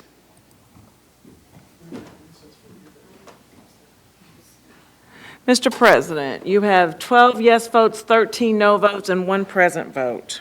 Okay, it sounds like, run that by me again. 12, it failed. 12 yes votes, 13 no votes, and 1 present vote. The proposed amendment fails. All right, and can you clean out my queue here? I've got Councilwoman Raymond still in here, and now I've got JP in here. Okay, sorry, sir. Thank you. You're just keeping me straight. Councilwoman Rui, you're next in my queue, and you have the floor, madam. All right, thank you very much. Let me see where I was in this. Goodness, we've been through a lot tonight.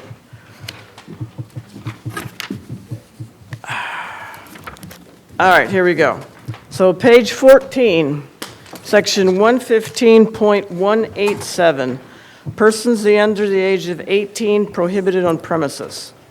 Part A, no persons under 18 may come or remain on the premises of a massage facility as a patron unless they are with a guardian over the age of 21. Now, I asked County Attorney Natalie Johnson about this one, and as she stated, state law requires parental consent in most cases where a minor is seeking medical care, but the law does not state that a guardian must be physically present to give consent. I would like to add as an amendment that unless they're with a guardian over the age of 21, unless you have a signed release to treat unescorted from a parent or guardian. They already have a consent to treat form on the premises. That's already been agreed upon. So I just want something that clearly states that we have many student athletes. Councilman Rui, can I get some clarification here just? Yes. So I'm on page 14, 115.187. You're talking about subpart A, no person under the age 18 may come or remain on the premises of massage facilities as a patron unless they are with a guardian over the age of 21, and you are adding in the words, or have a signed release from their guardian? Unless they have a signed release, yes.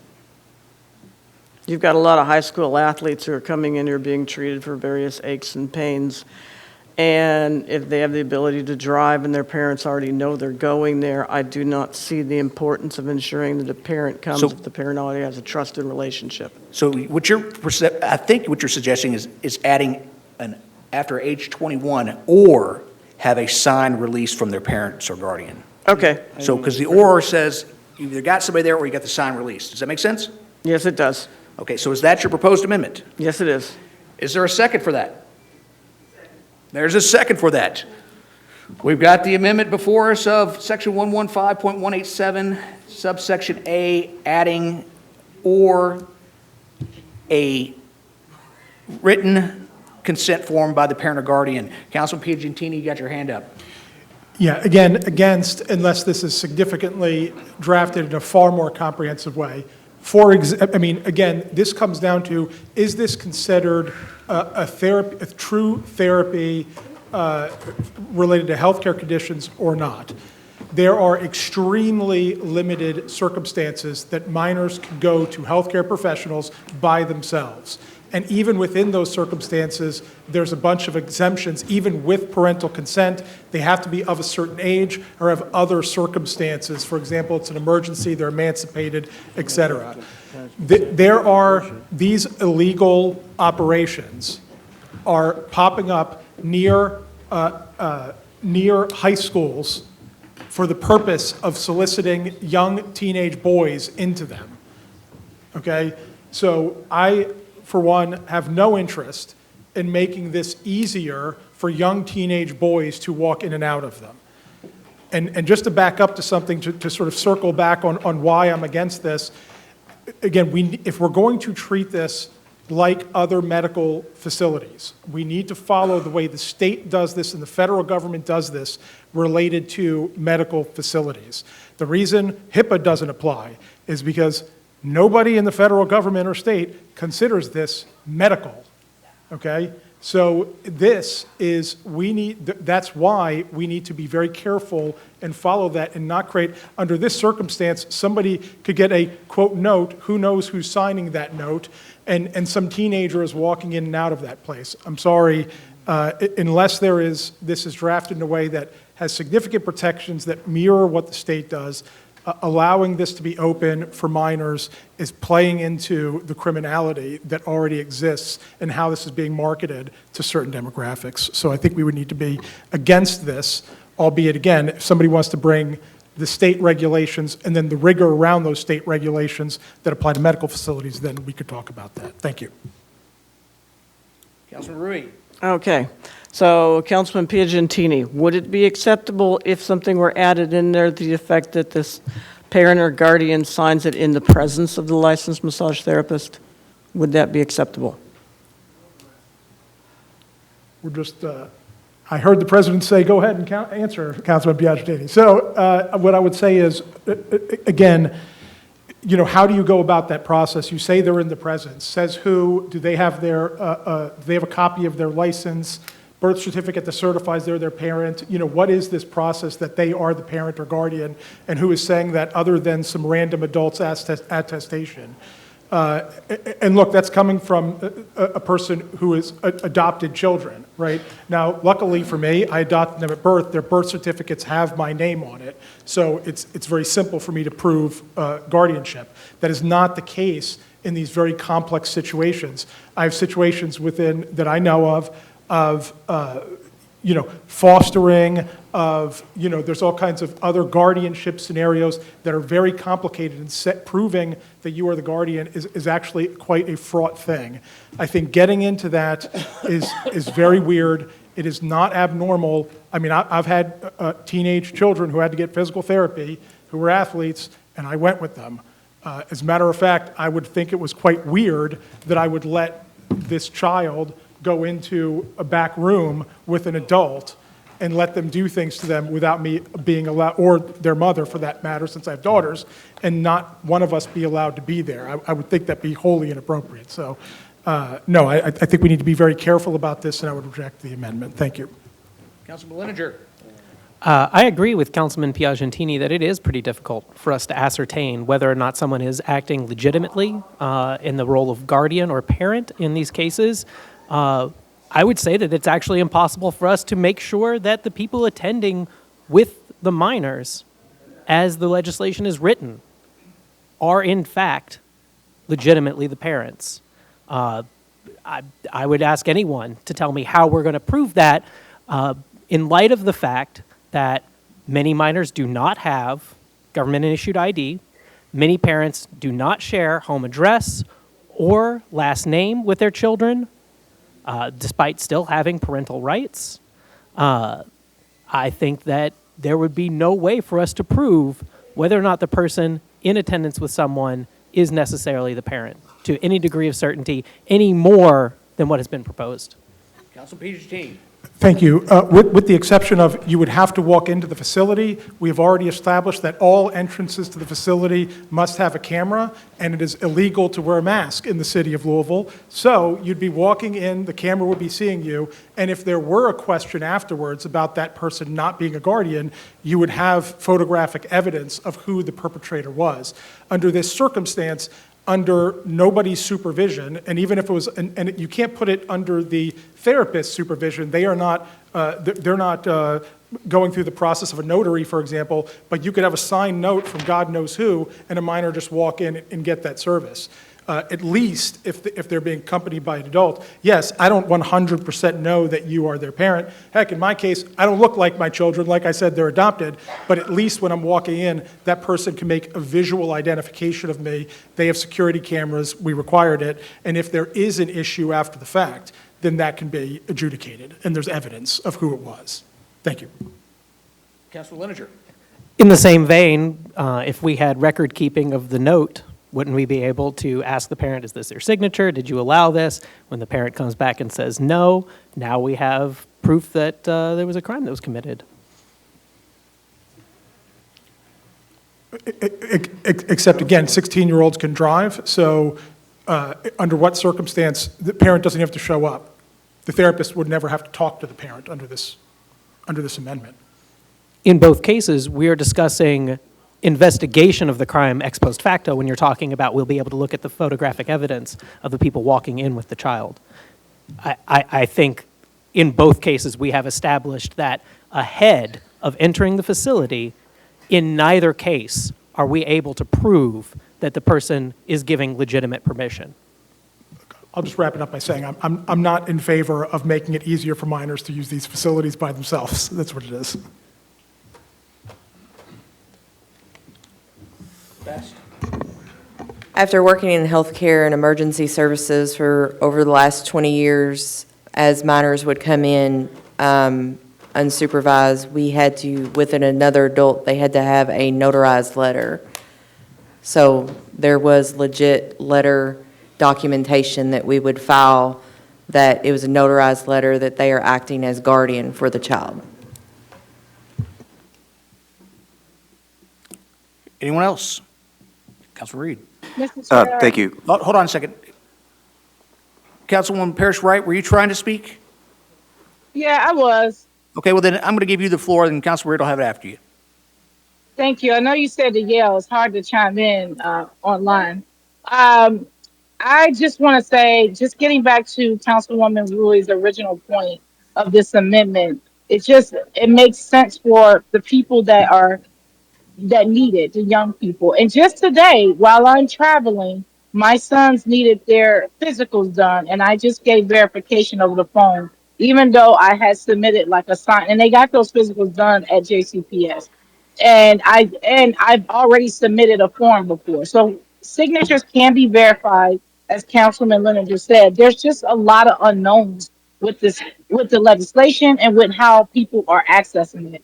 And that's why people are so worried about putting this in place without having all these pieces worked out. So I support Councilwoman Rui's amendment because there are unique situations where this would apply. Now, my sons are of age to be able to drive, but neither one of them have a government ID. So they needed my verbal consent. I've written notes that I've used for consent. This stuff has been happening for a very long time. I just say, let's support this amendment. Let's try to get through this because I'm really trying to find a way to support this, as I think that the work that Councilman Hudson has done is admirable, just as everyone else who works on legislation over time. But we're at this place because there's a lot of unknowns and a lot of things that we're trying to go after bad actors who don't ask for permission, who don't care about a note, who don't care about any of those things. They're still doing it. And this has the potential to hurt good actors more than the bad actors is getting into. So let's work through these amendments. I support this with Councilwoman Rui and really ready to vote on this. Thank you. Councilman Reed, you're next to my floor queue. Thank you, Mr. President. I think that with regard to Councilwoman Parrish Wright, that application probably, or that verification of signature probably went through a teacher who was able to verify your identity. Is that not correct? Am I allowed to answer? Yes, ma'am, please do. It was actually the nurse's office that called me. I have not met the doctor or the nurse practitioner at the school. That's who called me today. But somebody that knew you and knew of you had met you. Somebody that I guess they asked my son to give them the number to their parent, and then they called me and I verified over the phone. Okay. So, personally, I think that it would be, a little distasteful to think of anyone under 18 not having permission from a legal guardian to be, for lack of a better term, touched by a massage therapist. So, I'm not in favor of this. I understand where she's coming from, Councilwoman Rui, but as a father with 2 children, both grown, if they were 10 and 12 or 15 years old, that's something I couldn't live with. Thank you. Anyone else on this proposed amendment by Councilwoman Rui? I'm not seeing any hands, and so, Madam Clerk, let's have a roll call vote on Councilwoman Rui's amendment of 115.187A. Councilmember Parrish Wright? Yes. Councilmember Rena Weber? Yes. Councilmember Winkler? No. I'm sorry, you said no? No, okay.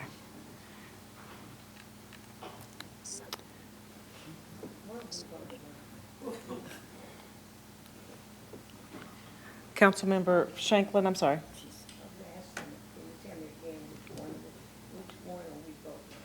We're voting on the amendment of on page 14, section 115.187A. Essentially, it presently reads, prior to the amendment, no person under the age of 18 may come or remain on the premises of a massage facility as a patron unless they are with a guardian over the age of 21. The amendment is to add a comma or have a written consent by a parent or guardian.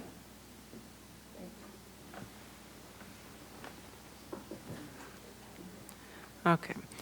Mr. President, you have 8 yes votes, 17 no votes, and 1 present vote. The amendment fails. Now,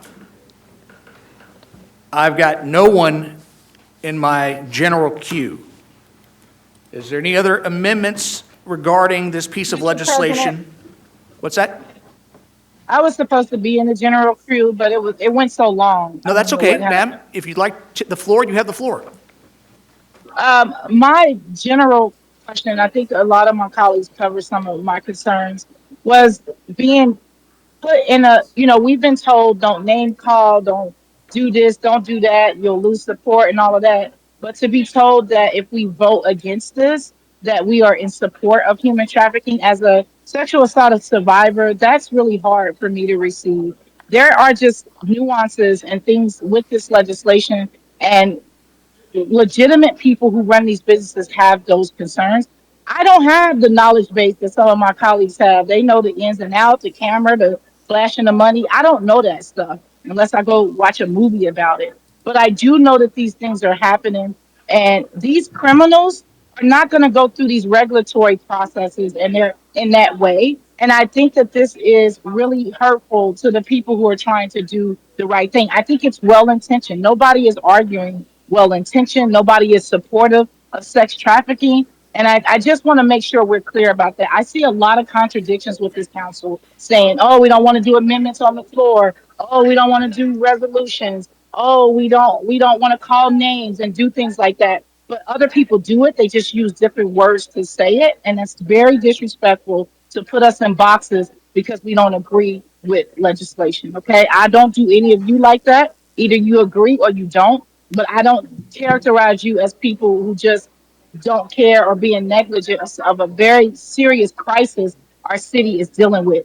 I don't think that this is going to solve that crisis. I do think that we should do something as a body, but I think it needs to be more collective, more intentional, in that way that we take the time to give it what it needs. So that is why I was a no, because I wanted to see it. But I did agree to the amendments because they show that Mr. Hudson, Councilman Hudson was movable on some of that. But there's still some pieces that can hinder people getting what they need. And that's why I am a no. But I wanted to be on record to say my no is not that I agree with human trafficking. Thank you, Mr. President. Thank you, madam. Anyone else on discussion on the present amended version of this ordinance? Councilman Reed. Thank you, Mr. Chair. I just wanted. Hold on a second, Mr. Reed. I got Councilwoman McCraney, I've got Councilwoman Chapel, and then I've got you on the general queue. I apologize. But I was in the middle of a great thought. Well, you could hold that thought. I will yield to the gentleman. Well, no, we'll go to Councilwoman Chapel. To the gentle lady. Thank you so very much. Glad to see this queue filled back up because I don't have to go to the bathroom or anything. Part of the problem. But I'm going to go back and revisit section 115.181 on page 11. I would like to offer an amendment that we strike section or item A4, type of service received. And when it comes to section C, I would like to change that to the register of patrons may be inspected by an authorized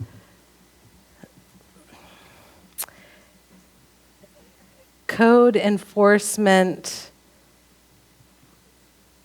by an authorized, I'm kind of struggling here because there's so many people, I don't know if it should be Public Works, Codes of Regs, or ABC, but maybe inspected by an authorized officer pursuant to an administrative or judicial warrant. Records shall be kept for no more than 6 months from time of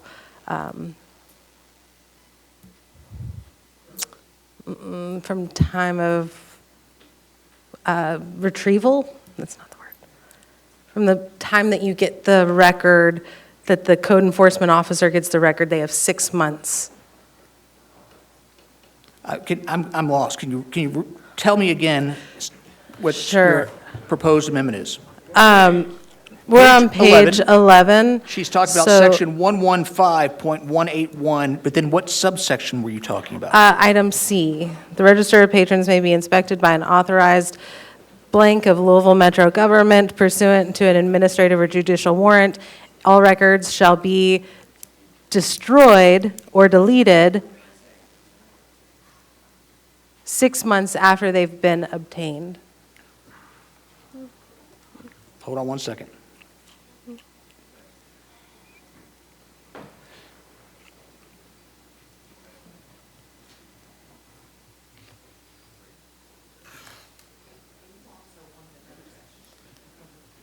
Yes, the type of service received, so item A4.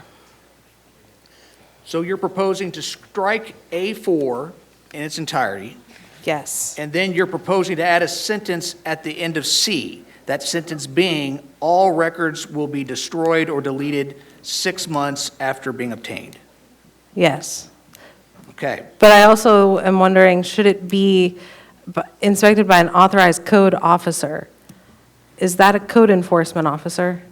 This is Natalie Johnson with the County Attorney's Office. So authorized code officer is actually defined in the definition section of the ordinance, and that includes any officer of LMPD, ABC, Department of Public Health and Wellness, codes and regs, or planning and zoning. It's a lot of hands in the pot, but I'll leave it as is. Okay, is there a second for her proposed amendment? We have a second. First in the queue regarding this being the floor queue is Councilman Piagentini. Again, I'm flabbergasted by this desire to try to destroy records. Standard requirements for all Kentucky medical facilities to retain records at least 5 years. If you want to make it 5 years, feel free to make it 5 years.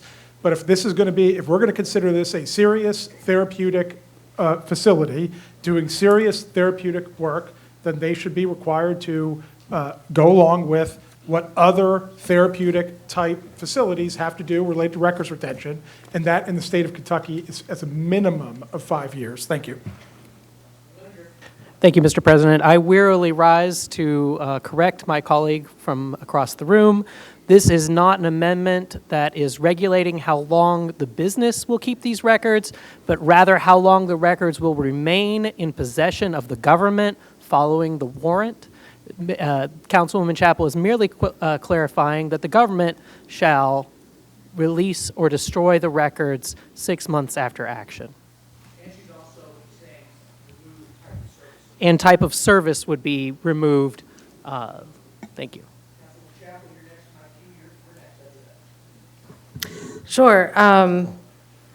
Just in this entire conversation that's gone on for so long, the whole time, this isn't a medical facility. This isn't a medical facility. HIPAA doesn't apply. This isn't a medical facility. It's not regulated at the federal level. This is not a medical facility. But now we want to say it is a medical facility, and you need to keep your records for 5 years. I think we need to decide, is it or isn't it? I would say yes, and if you want to also accept that it is a medical facility, maybe I would be amendable with that acknowledgement to extending it to 5 years from 6 months, even though I feel a little icky about that. Councilman Piagentini, you're next on my floor. I think there's confusion. So can you elaborate on your amendment again to help out with the confusion? Sure. Thank you. If we are going to admit in this body that these are medical facilities, then I will be willing to extend those records to 5 years to be in conjunction with healthcare law if we are stating that these are facilities that practice healthcare. So, sorry, just to clarify, can you restate the amendment? I'm sorry, I didn't mean you to restate your point, because I think there is maybe differentiation between how I'm understanding your amendment and what Councilman. I've been keeping track of the amendment. I'm going Thank to you. restate the Yes. amendment, okay? Thank you, Mr. The amendment is on page 11. Gotcha. Section 115.181.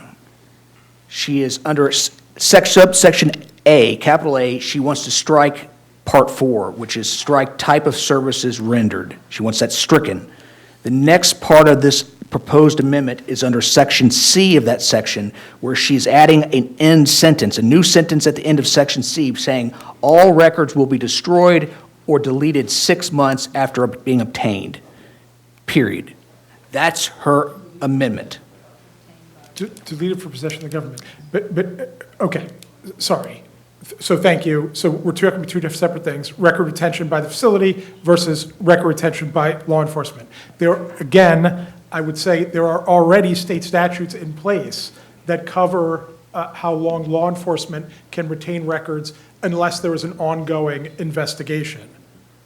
So again, I would defer to the statutes that already exist when there's an ongoing investigation. And quite frankly, there are actually state statutes that have required, that require the elimination of records under a shorter period of time than 6 months if there's no active investigation. So I'm just saying, I think that that is something that I would also be against, because again, we need to defer to what the state does on this, and we're just going to be doing it for one industry. That doesn't make sense to me. JP, you're up. I would like to ask the county attorney, specifically in the case of the register of patients that would be obtained by a code officer pursuant to an administrative or judicial warrant, when currently would they be required to delete or remove that record from possession of the government? Natalie Johnson with the County Attorney's Office. I think it would depend on what the warrant said. So most of the times warrants will actually be explicit on what records you're obtaining, why you're obtaining them, how long you're obtaining them. So I think it would depend on the warrant, but under law, I think that would just be the records retention policy. Finished? I'll get back in the queue if I need to. Jennifer? Sure. So it was said that there's already stipulations for how long a law enforcement officer is allowed to keep records. But I do want to go back to this definition of authorized code officer. Last time I checked, no one with the public health and wellness was a law enforcement officer. And then also planning and zoning, there's no one in that department, but also we don't have a department called planning and zoning, we have a committee called planning and zoning. So that should probably be cleaned up to say the Department of Planning, but I'm not offering that amendment. But I would like to also add that I would like to add securely stored to item C. Well, that would be an amendment to your amendment. And I think JP would tell us, let's play that out.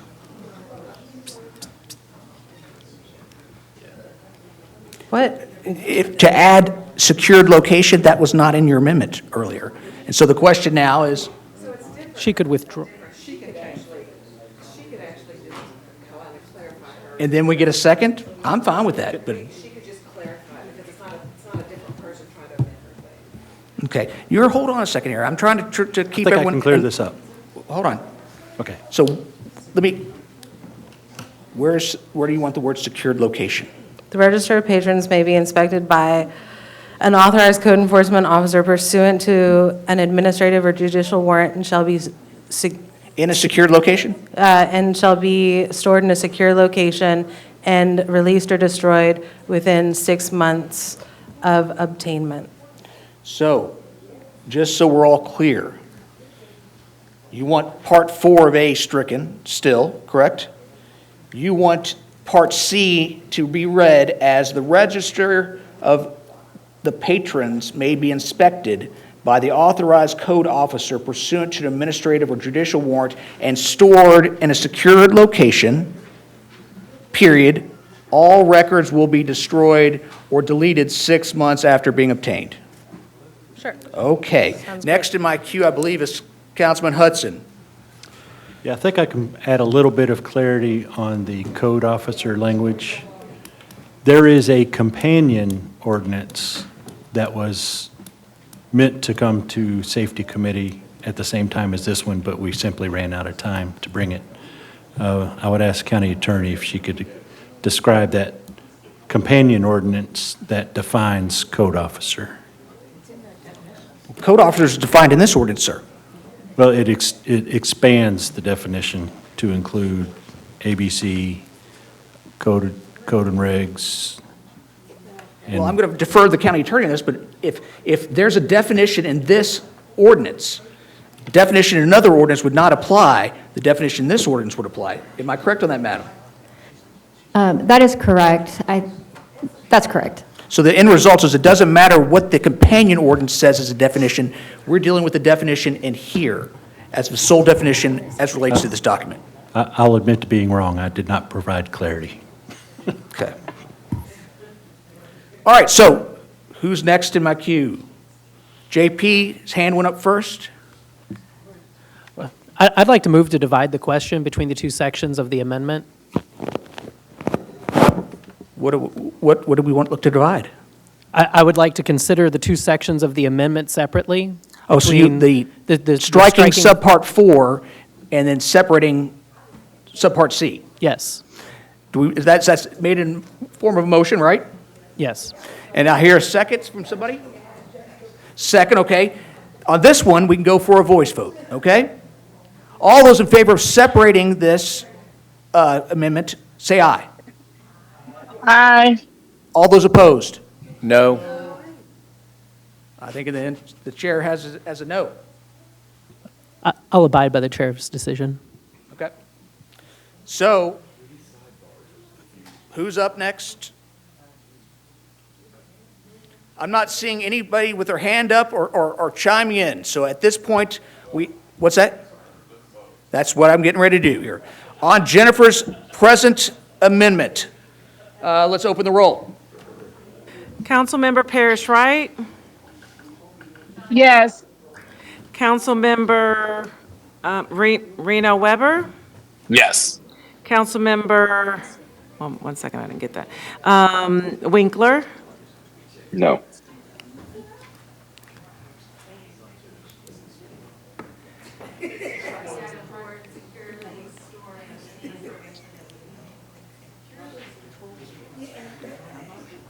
one second. Mr. President, you have 9 yes votes and 17 no votes. The amendment fails. Okay, so I'm going back to my queue, and in my queue, I have Councilman Reed in the top of my general queue. I lost that great train of thought that I had earlier. But if somebody else has I'm not inviting another amendment, but if somebody else has something to offer, go ahead. I'll just yield my time. Councilman Leninger, you're next in my queue. Yes, Mr. President, I would like to speak to the legislation as amended. I think that it's really unfortunate what we've arrived at tonight. We are now several hours into considering this legislation. We've had procedural votes. We've had discussion on the floor of numerous clauses of this item. I think it is clear that this legislation was not ready to be before this body. I think it was clear that debate should not have been cut off at the committee level, and people should have been allowed to ask their questions, some questions which can only be asked at the committee level, such as asking for a statement of financial impact. I think it's unfortunate that despite all of these issues with the legislation, we could not agree to let's send it back or let's hold it. Let's work on something that we can come together on and we can make this great legislation. Again, this is not, in the grand scheme of the legislation, controversial at all. Okay, a cured version of this legislation would have passed this body 26-0, unquestionably. We had specific issues with this legislation. And the fact of the matter is that the sponsor of the legislation had the votes. Sponsor of the legislation had the votes to move it tonight, regardless of concerns. I don't think that's a good way for us to operate as a body, particularly, again, on a piece of legislation that, when addressed, is not ideologically divisive. It's not controversial at all. No one in this room, whether they're on this side of the barrier to the public or on the other, is in favor of human trafficking. Literally no one in this room is in favor of human trafficking. We could have worked together on this. We could have produced a piece of legislation that we would have all stood behind a podium and cheered about. We are still not at that point with this legislation. I think it's really unfortunate, and I want to apologize to the members of the public, particularly the people who are going to be impacted by this admittedly imperfect piece of legislation when it passes, which it will no doubt pass. I want to apologize. Thank you. Next in my queue is Councilwoman McCraney. Thank you, Mr. President. I want to ask the county attorney if she would, and I apologize if this has been done, but could you clarify for me the term or the difference between massage establishments and massage therapists?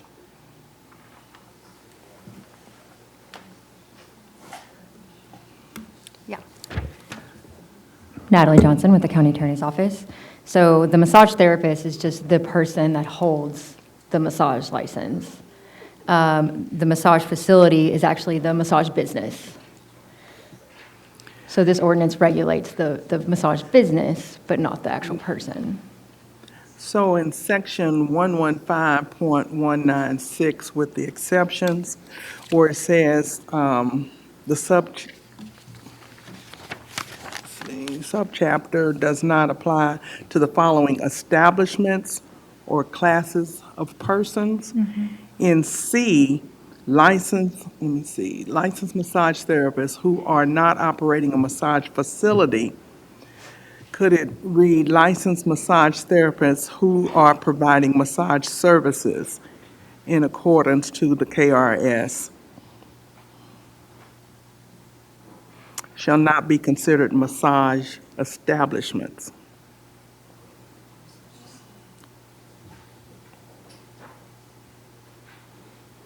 So are you asking that basically if there's a massage therapist running massage businesses, those businesses aren't considered massage facilities under the ordinance? Yes.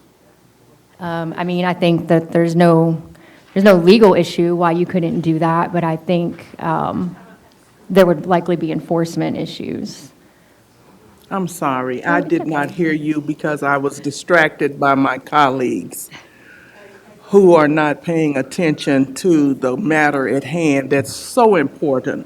We've got to get past this legislation, but we can only do that if we are hearing each other and we're paying attention.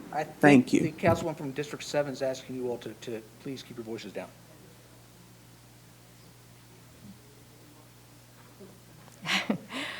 Yes, so I don't think there's a legal issue with adding that exclusion. But there may be an enforcement issue, enforcing the intent of the ordinance, which, yeah.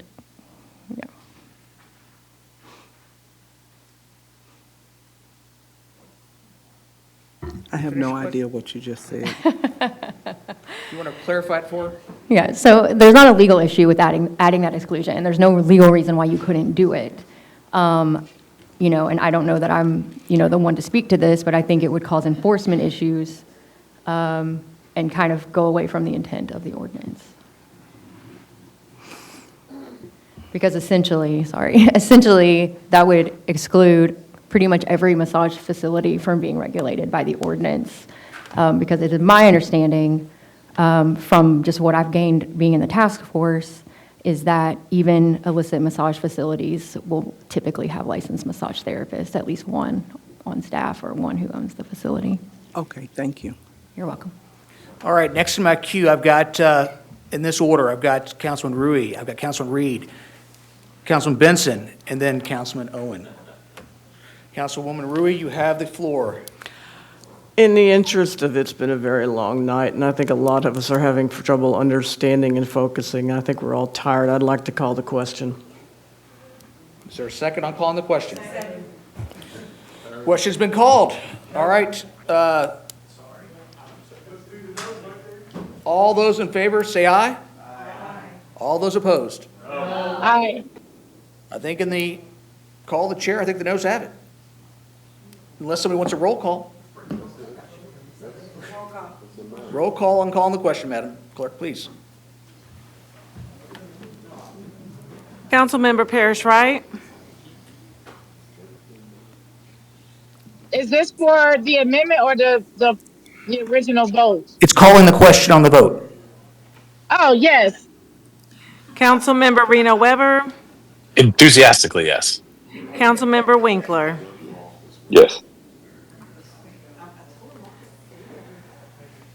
Mr. President, you have 16 yes votes and 10 no votes. The calling of the question fails. All right, so I'm back to my cue.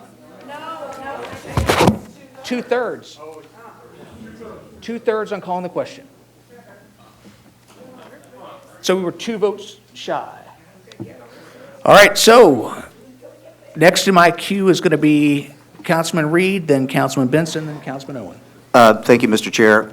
I just wanted to point out that Councilman Hudson did give everybody an off-ramp by offering the task force as a means to submit questions and amendments so that we could have avoided all of this. And to Councilman Leninger's questions or issues with this going on as long as it has, I would suspect that this isn't the first time that this is going to happen in your council career. We've had some debates going back my 9 years up until 2, 3 a.m., so this is nothing. But anyway, so the people that got to offer their amendments, offered their amendments, and hopefully we can take a vote quickly. Thank you. Councilman Benson, you're next in my queue. Thank you, Mr. Chair. I'll try to be pretty quick. Councilman Hudson, every time we come in, the caucus talks about how much time he spent on working and talking to the people and trying to figure out how to make this good for the people who are in business. I remember one time I sat in the chair up there and they wanted to talk about the food trucks, and they were going to make it so bad, we're going to really regulate these trucks, but these people are going to go out of business. But that's okay, we're going to fix it. And so I'm always wanting to listen to the people who are in business.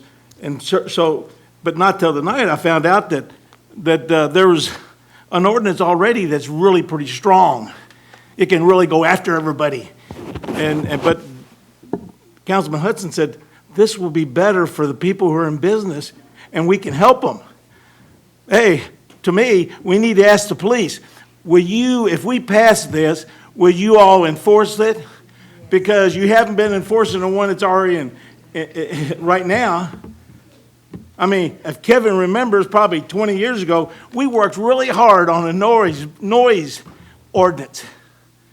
All these people making all the noise and boom boxes and bull. You know what? The police decided they weren't going to enforce it. So we wasted time.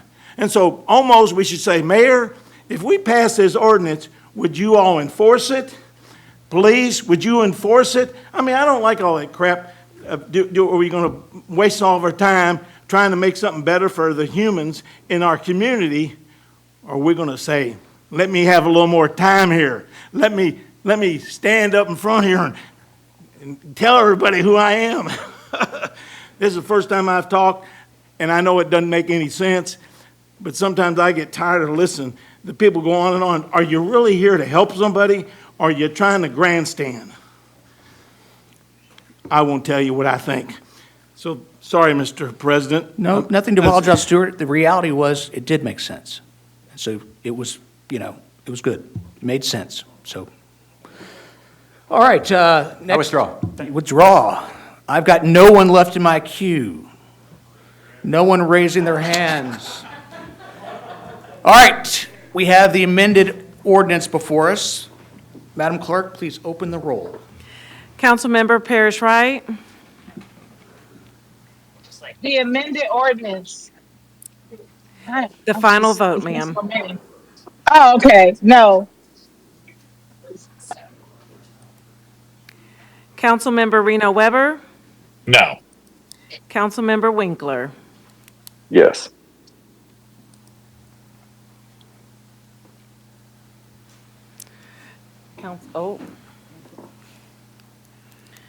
Mr. President, you have 21 yes votes and 4 no votes.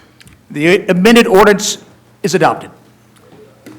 The next item of business is new business. As you leave the chambers, do so quietly as new business is being read. If you want to make a statement after new business, stick around and let me know, okay? Madam Clerk, will you read the new business items 48 through 65 into the record? The following legislation was assigned to Appropriations Committee. Item 48, an ordinance appropriated $6,500 from Neighborhood Development Funds in the following manner: $2,500 from District 14, $1,500 from District 13, $1,000 each from Districts 12 and 21, and $500 from District 25. Through the Office of Management and Budget to Southwest Family Ministries Incorporated, Exodus Family Ministries for food pantry staff and utilities and supplemental food for its food pantry. Item 49, an ordinance appropriating $5,000 from the Neighborhood Development Funds to the following amount: $2,500 each from Districts 9 and 24 through the Office of Management Budget to the Junior Achievement of Kentuckiana Incorporated for Junior Achievement Circular Materials. Item 50, an ordinance appropriating $8,600 from District 1 Neighborhood Development Funds to the Office of Management and Budget to A1 All Stars Incorporated Fun Pumpkins in the Park, held October 18, 2025 at Parkland Plaza. Item 51, an ordinance appropriating $4,800 from Neighborhood Development Funds in the following manner: $4,800 from District 9 through the Office of Management and Budget to the Louisville Folk School Incorporated for the Folk Musicals in Residence Program. The following legislation was assigned to the Budget Committee. Item 52, an ordinance amended ordinance number 091, Series 2025, relating to the fiscal year 2025-2026 operating budget by transferring $50,000 from the Neighborhood Development Fund, District 9, to the Louisville Metro Council General Operations, District 9. Item 53, an ordinance amending Section 335.005 of the Louisville Metro Code of Ordinance regarding tuition assistance. Item 54, the ordinance amending ordinance 084, Series 2022, relating to the fiscal year 2022-2023, the capital budget amendment ordinance number 080, Series 2023, relating to the fiscal year 2023-2024, capital budget amendment ordinance number 181, Series 2022, relating to the fiscal year operating budget transfers between various agencies of the fiscal year 2021-2022, amending ordinance 101, Series 2024, relating to fiscal year 2024-2025 capital budget, amending ordinance 091, Series 2025, relating to the fiscal year 2025-2026 operating budget, amending ordinance 092, Series 2025, relating to the fiscal year 2025-2026 capital budget, and the ordinance authorizing year-end operating budget transfers between various agencies for fiscal year 2022-2024, and to provide various transfers and detailed herein. The following legislation was assigned to Equity, Community Affairs, Housing, Health, and Education Committee. Item 55, a resolution ordering Mr. Alan Stenberg by dedicating the corner of Peterson Avenue and Grinstead Drive as Alan Stenberg's historic brick hill in his honor. Item 56, a resolution honoring Nancy Craft Floors by naming the alleyway behind Nancy Craft Floors as Nancy Craft Alley in the company's honor. Item 57, an resolution authorizing the mayor to accept $100,000 of funding from the Foundation of the Healthy Kentucky through the Bridging the Gap of Immunizations and Prevention Services Grant Program to be administered by the Department of Public Health and Wellness. Item 58, a resolution authorizing the mayor to accept $65,623.57 of funding from the Kentucky Department of Public Health through the Public Health Crisis Response Cooperative Agreement Grant Program to be administered by the Department of Public Health and Wellness. The following legislation was assigned to the Government Oversight, Audit, and Appointments Committee. Item 59, the ordinance of the Louisville-Jefferson County Metro Council to approve the reduction of the boundaries by the city of Old Barnesboro Place of a tract of land totaling approximately 5.555 acres located at 7302 Barnesboro Road, returning said tract to the unincorporated area of the former Jefferson County. The following legislation was assigned to the Labor Economic Development Committee. Item 60, a resolution approving and granting the local incentives to the Physical Care Coordination Consultants, LLC, and the subsequent assignments of approved affiliations thereof pursuant to KRS Chapter 154, Subchapter 32. Item 61, a resolution pursuant to the capital and operating budget ordinance approving appropriation to the funding of non-competitive negotiated sole source contract for Louisville Metro Animal Services to pay for spray and neuter surgeries, Alley Cats Incorporated, $90,000. Item 62, a resolution pursuant to the capital operating budget ordinance is approving an appropriation of the fund of the following non-competitive, non-negotiated sole source contract for Louisville Metro Animal Services to pay for blood work analysis device. The following legislation was assigned to the Parks and Sustainability Committee. Item 63, a resolution urging the implementation of the Urban Forest Master Plan strategic actions to ensure Louisville Jefferson County Metro government tree canopy is protected and sustainable. The following legislation was assigned to the Planning and Zoning Committee. An ordinance relating to the zoning properties located at 9115 to 9119 Preston Highway containing approximately 1.0 acres and being a Louisville Metro, case number 25 zone 0070. The following legislation was assigned to the Public Safety Committee. Item 65, an ordinance enacting a new chapter to Title 11 of the Louisville Metro Code of Ordinance relating to in-person security at late-night business. Read in full. Read in full. All right, hold on a second. Does anyone making announcements? Councilwoman McCraney, you've got the floor, madam. Thank you, Mr. President. I would like to report out to the community that Reeves Across America, that is supported on a national level, is taking place. It has kicked off its fundraising event, and December the 1st is the last day to purchase wreaths for the families of the veterans that will get the wreaths put on their gravesite at Zachary Taylor National Cemetery. Again, Wreaths Across America is a national movement, and you can purchase one wreath for $17. So I'm asking the community, I'm asking my colleagues, I'm asking anyone who has a heart for our veterans and want to thank them for their service to please purchase a wreath or wreaths at $17 each. The deadline to do so is on December the 1st. You can call the Brownsboro Hardware and Paint Store to get all the details on how to purchase the wreaths, or check with wreathsacrossamerica.org. Thank you so very much. I hope that we can place a wreath on every grave at Zachary Taylor Cemetery on December the 13th. But December the 1st is the deadline to purchase the wreaths. Thank you.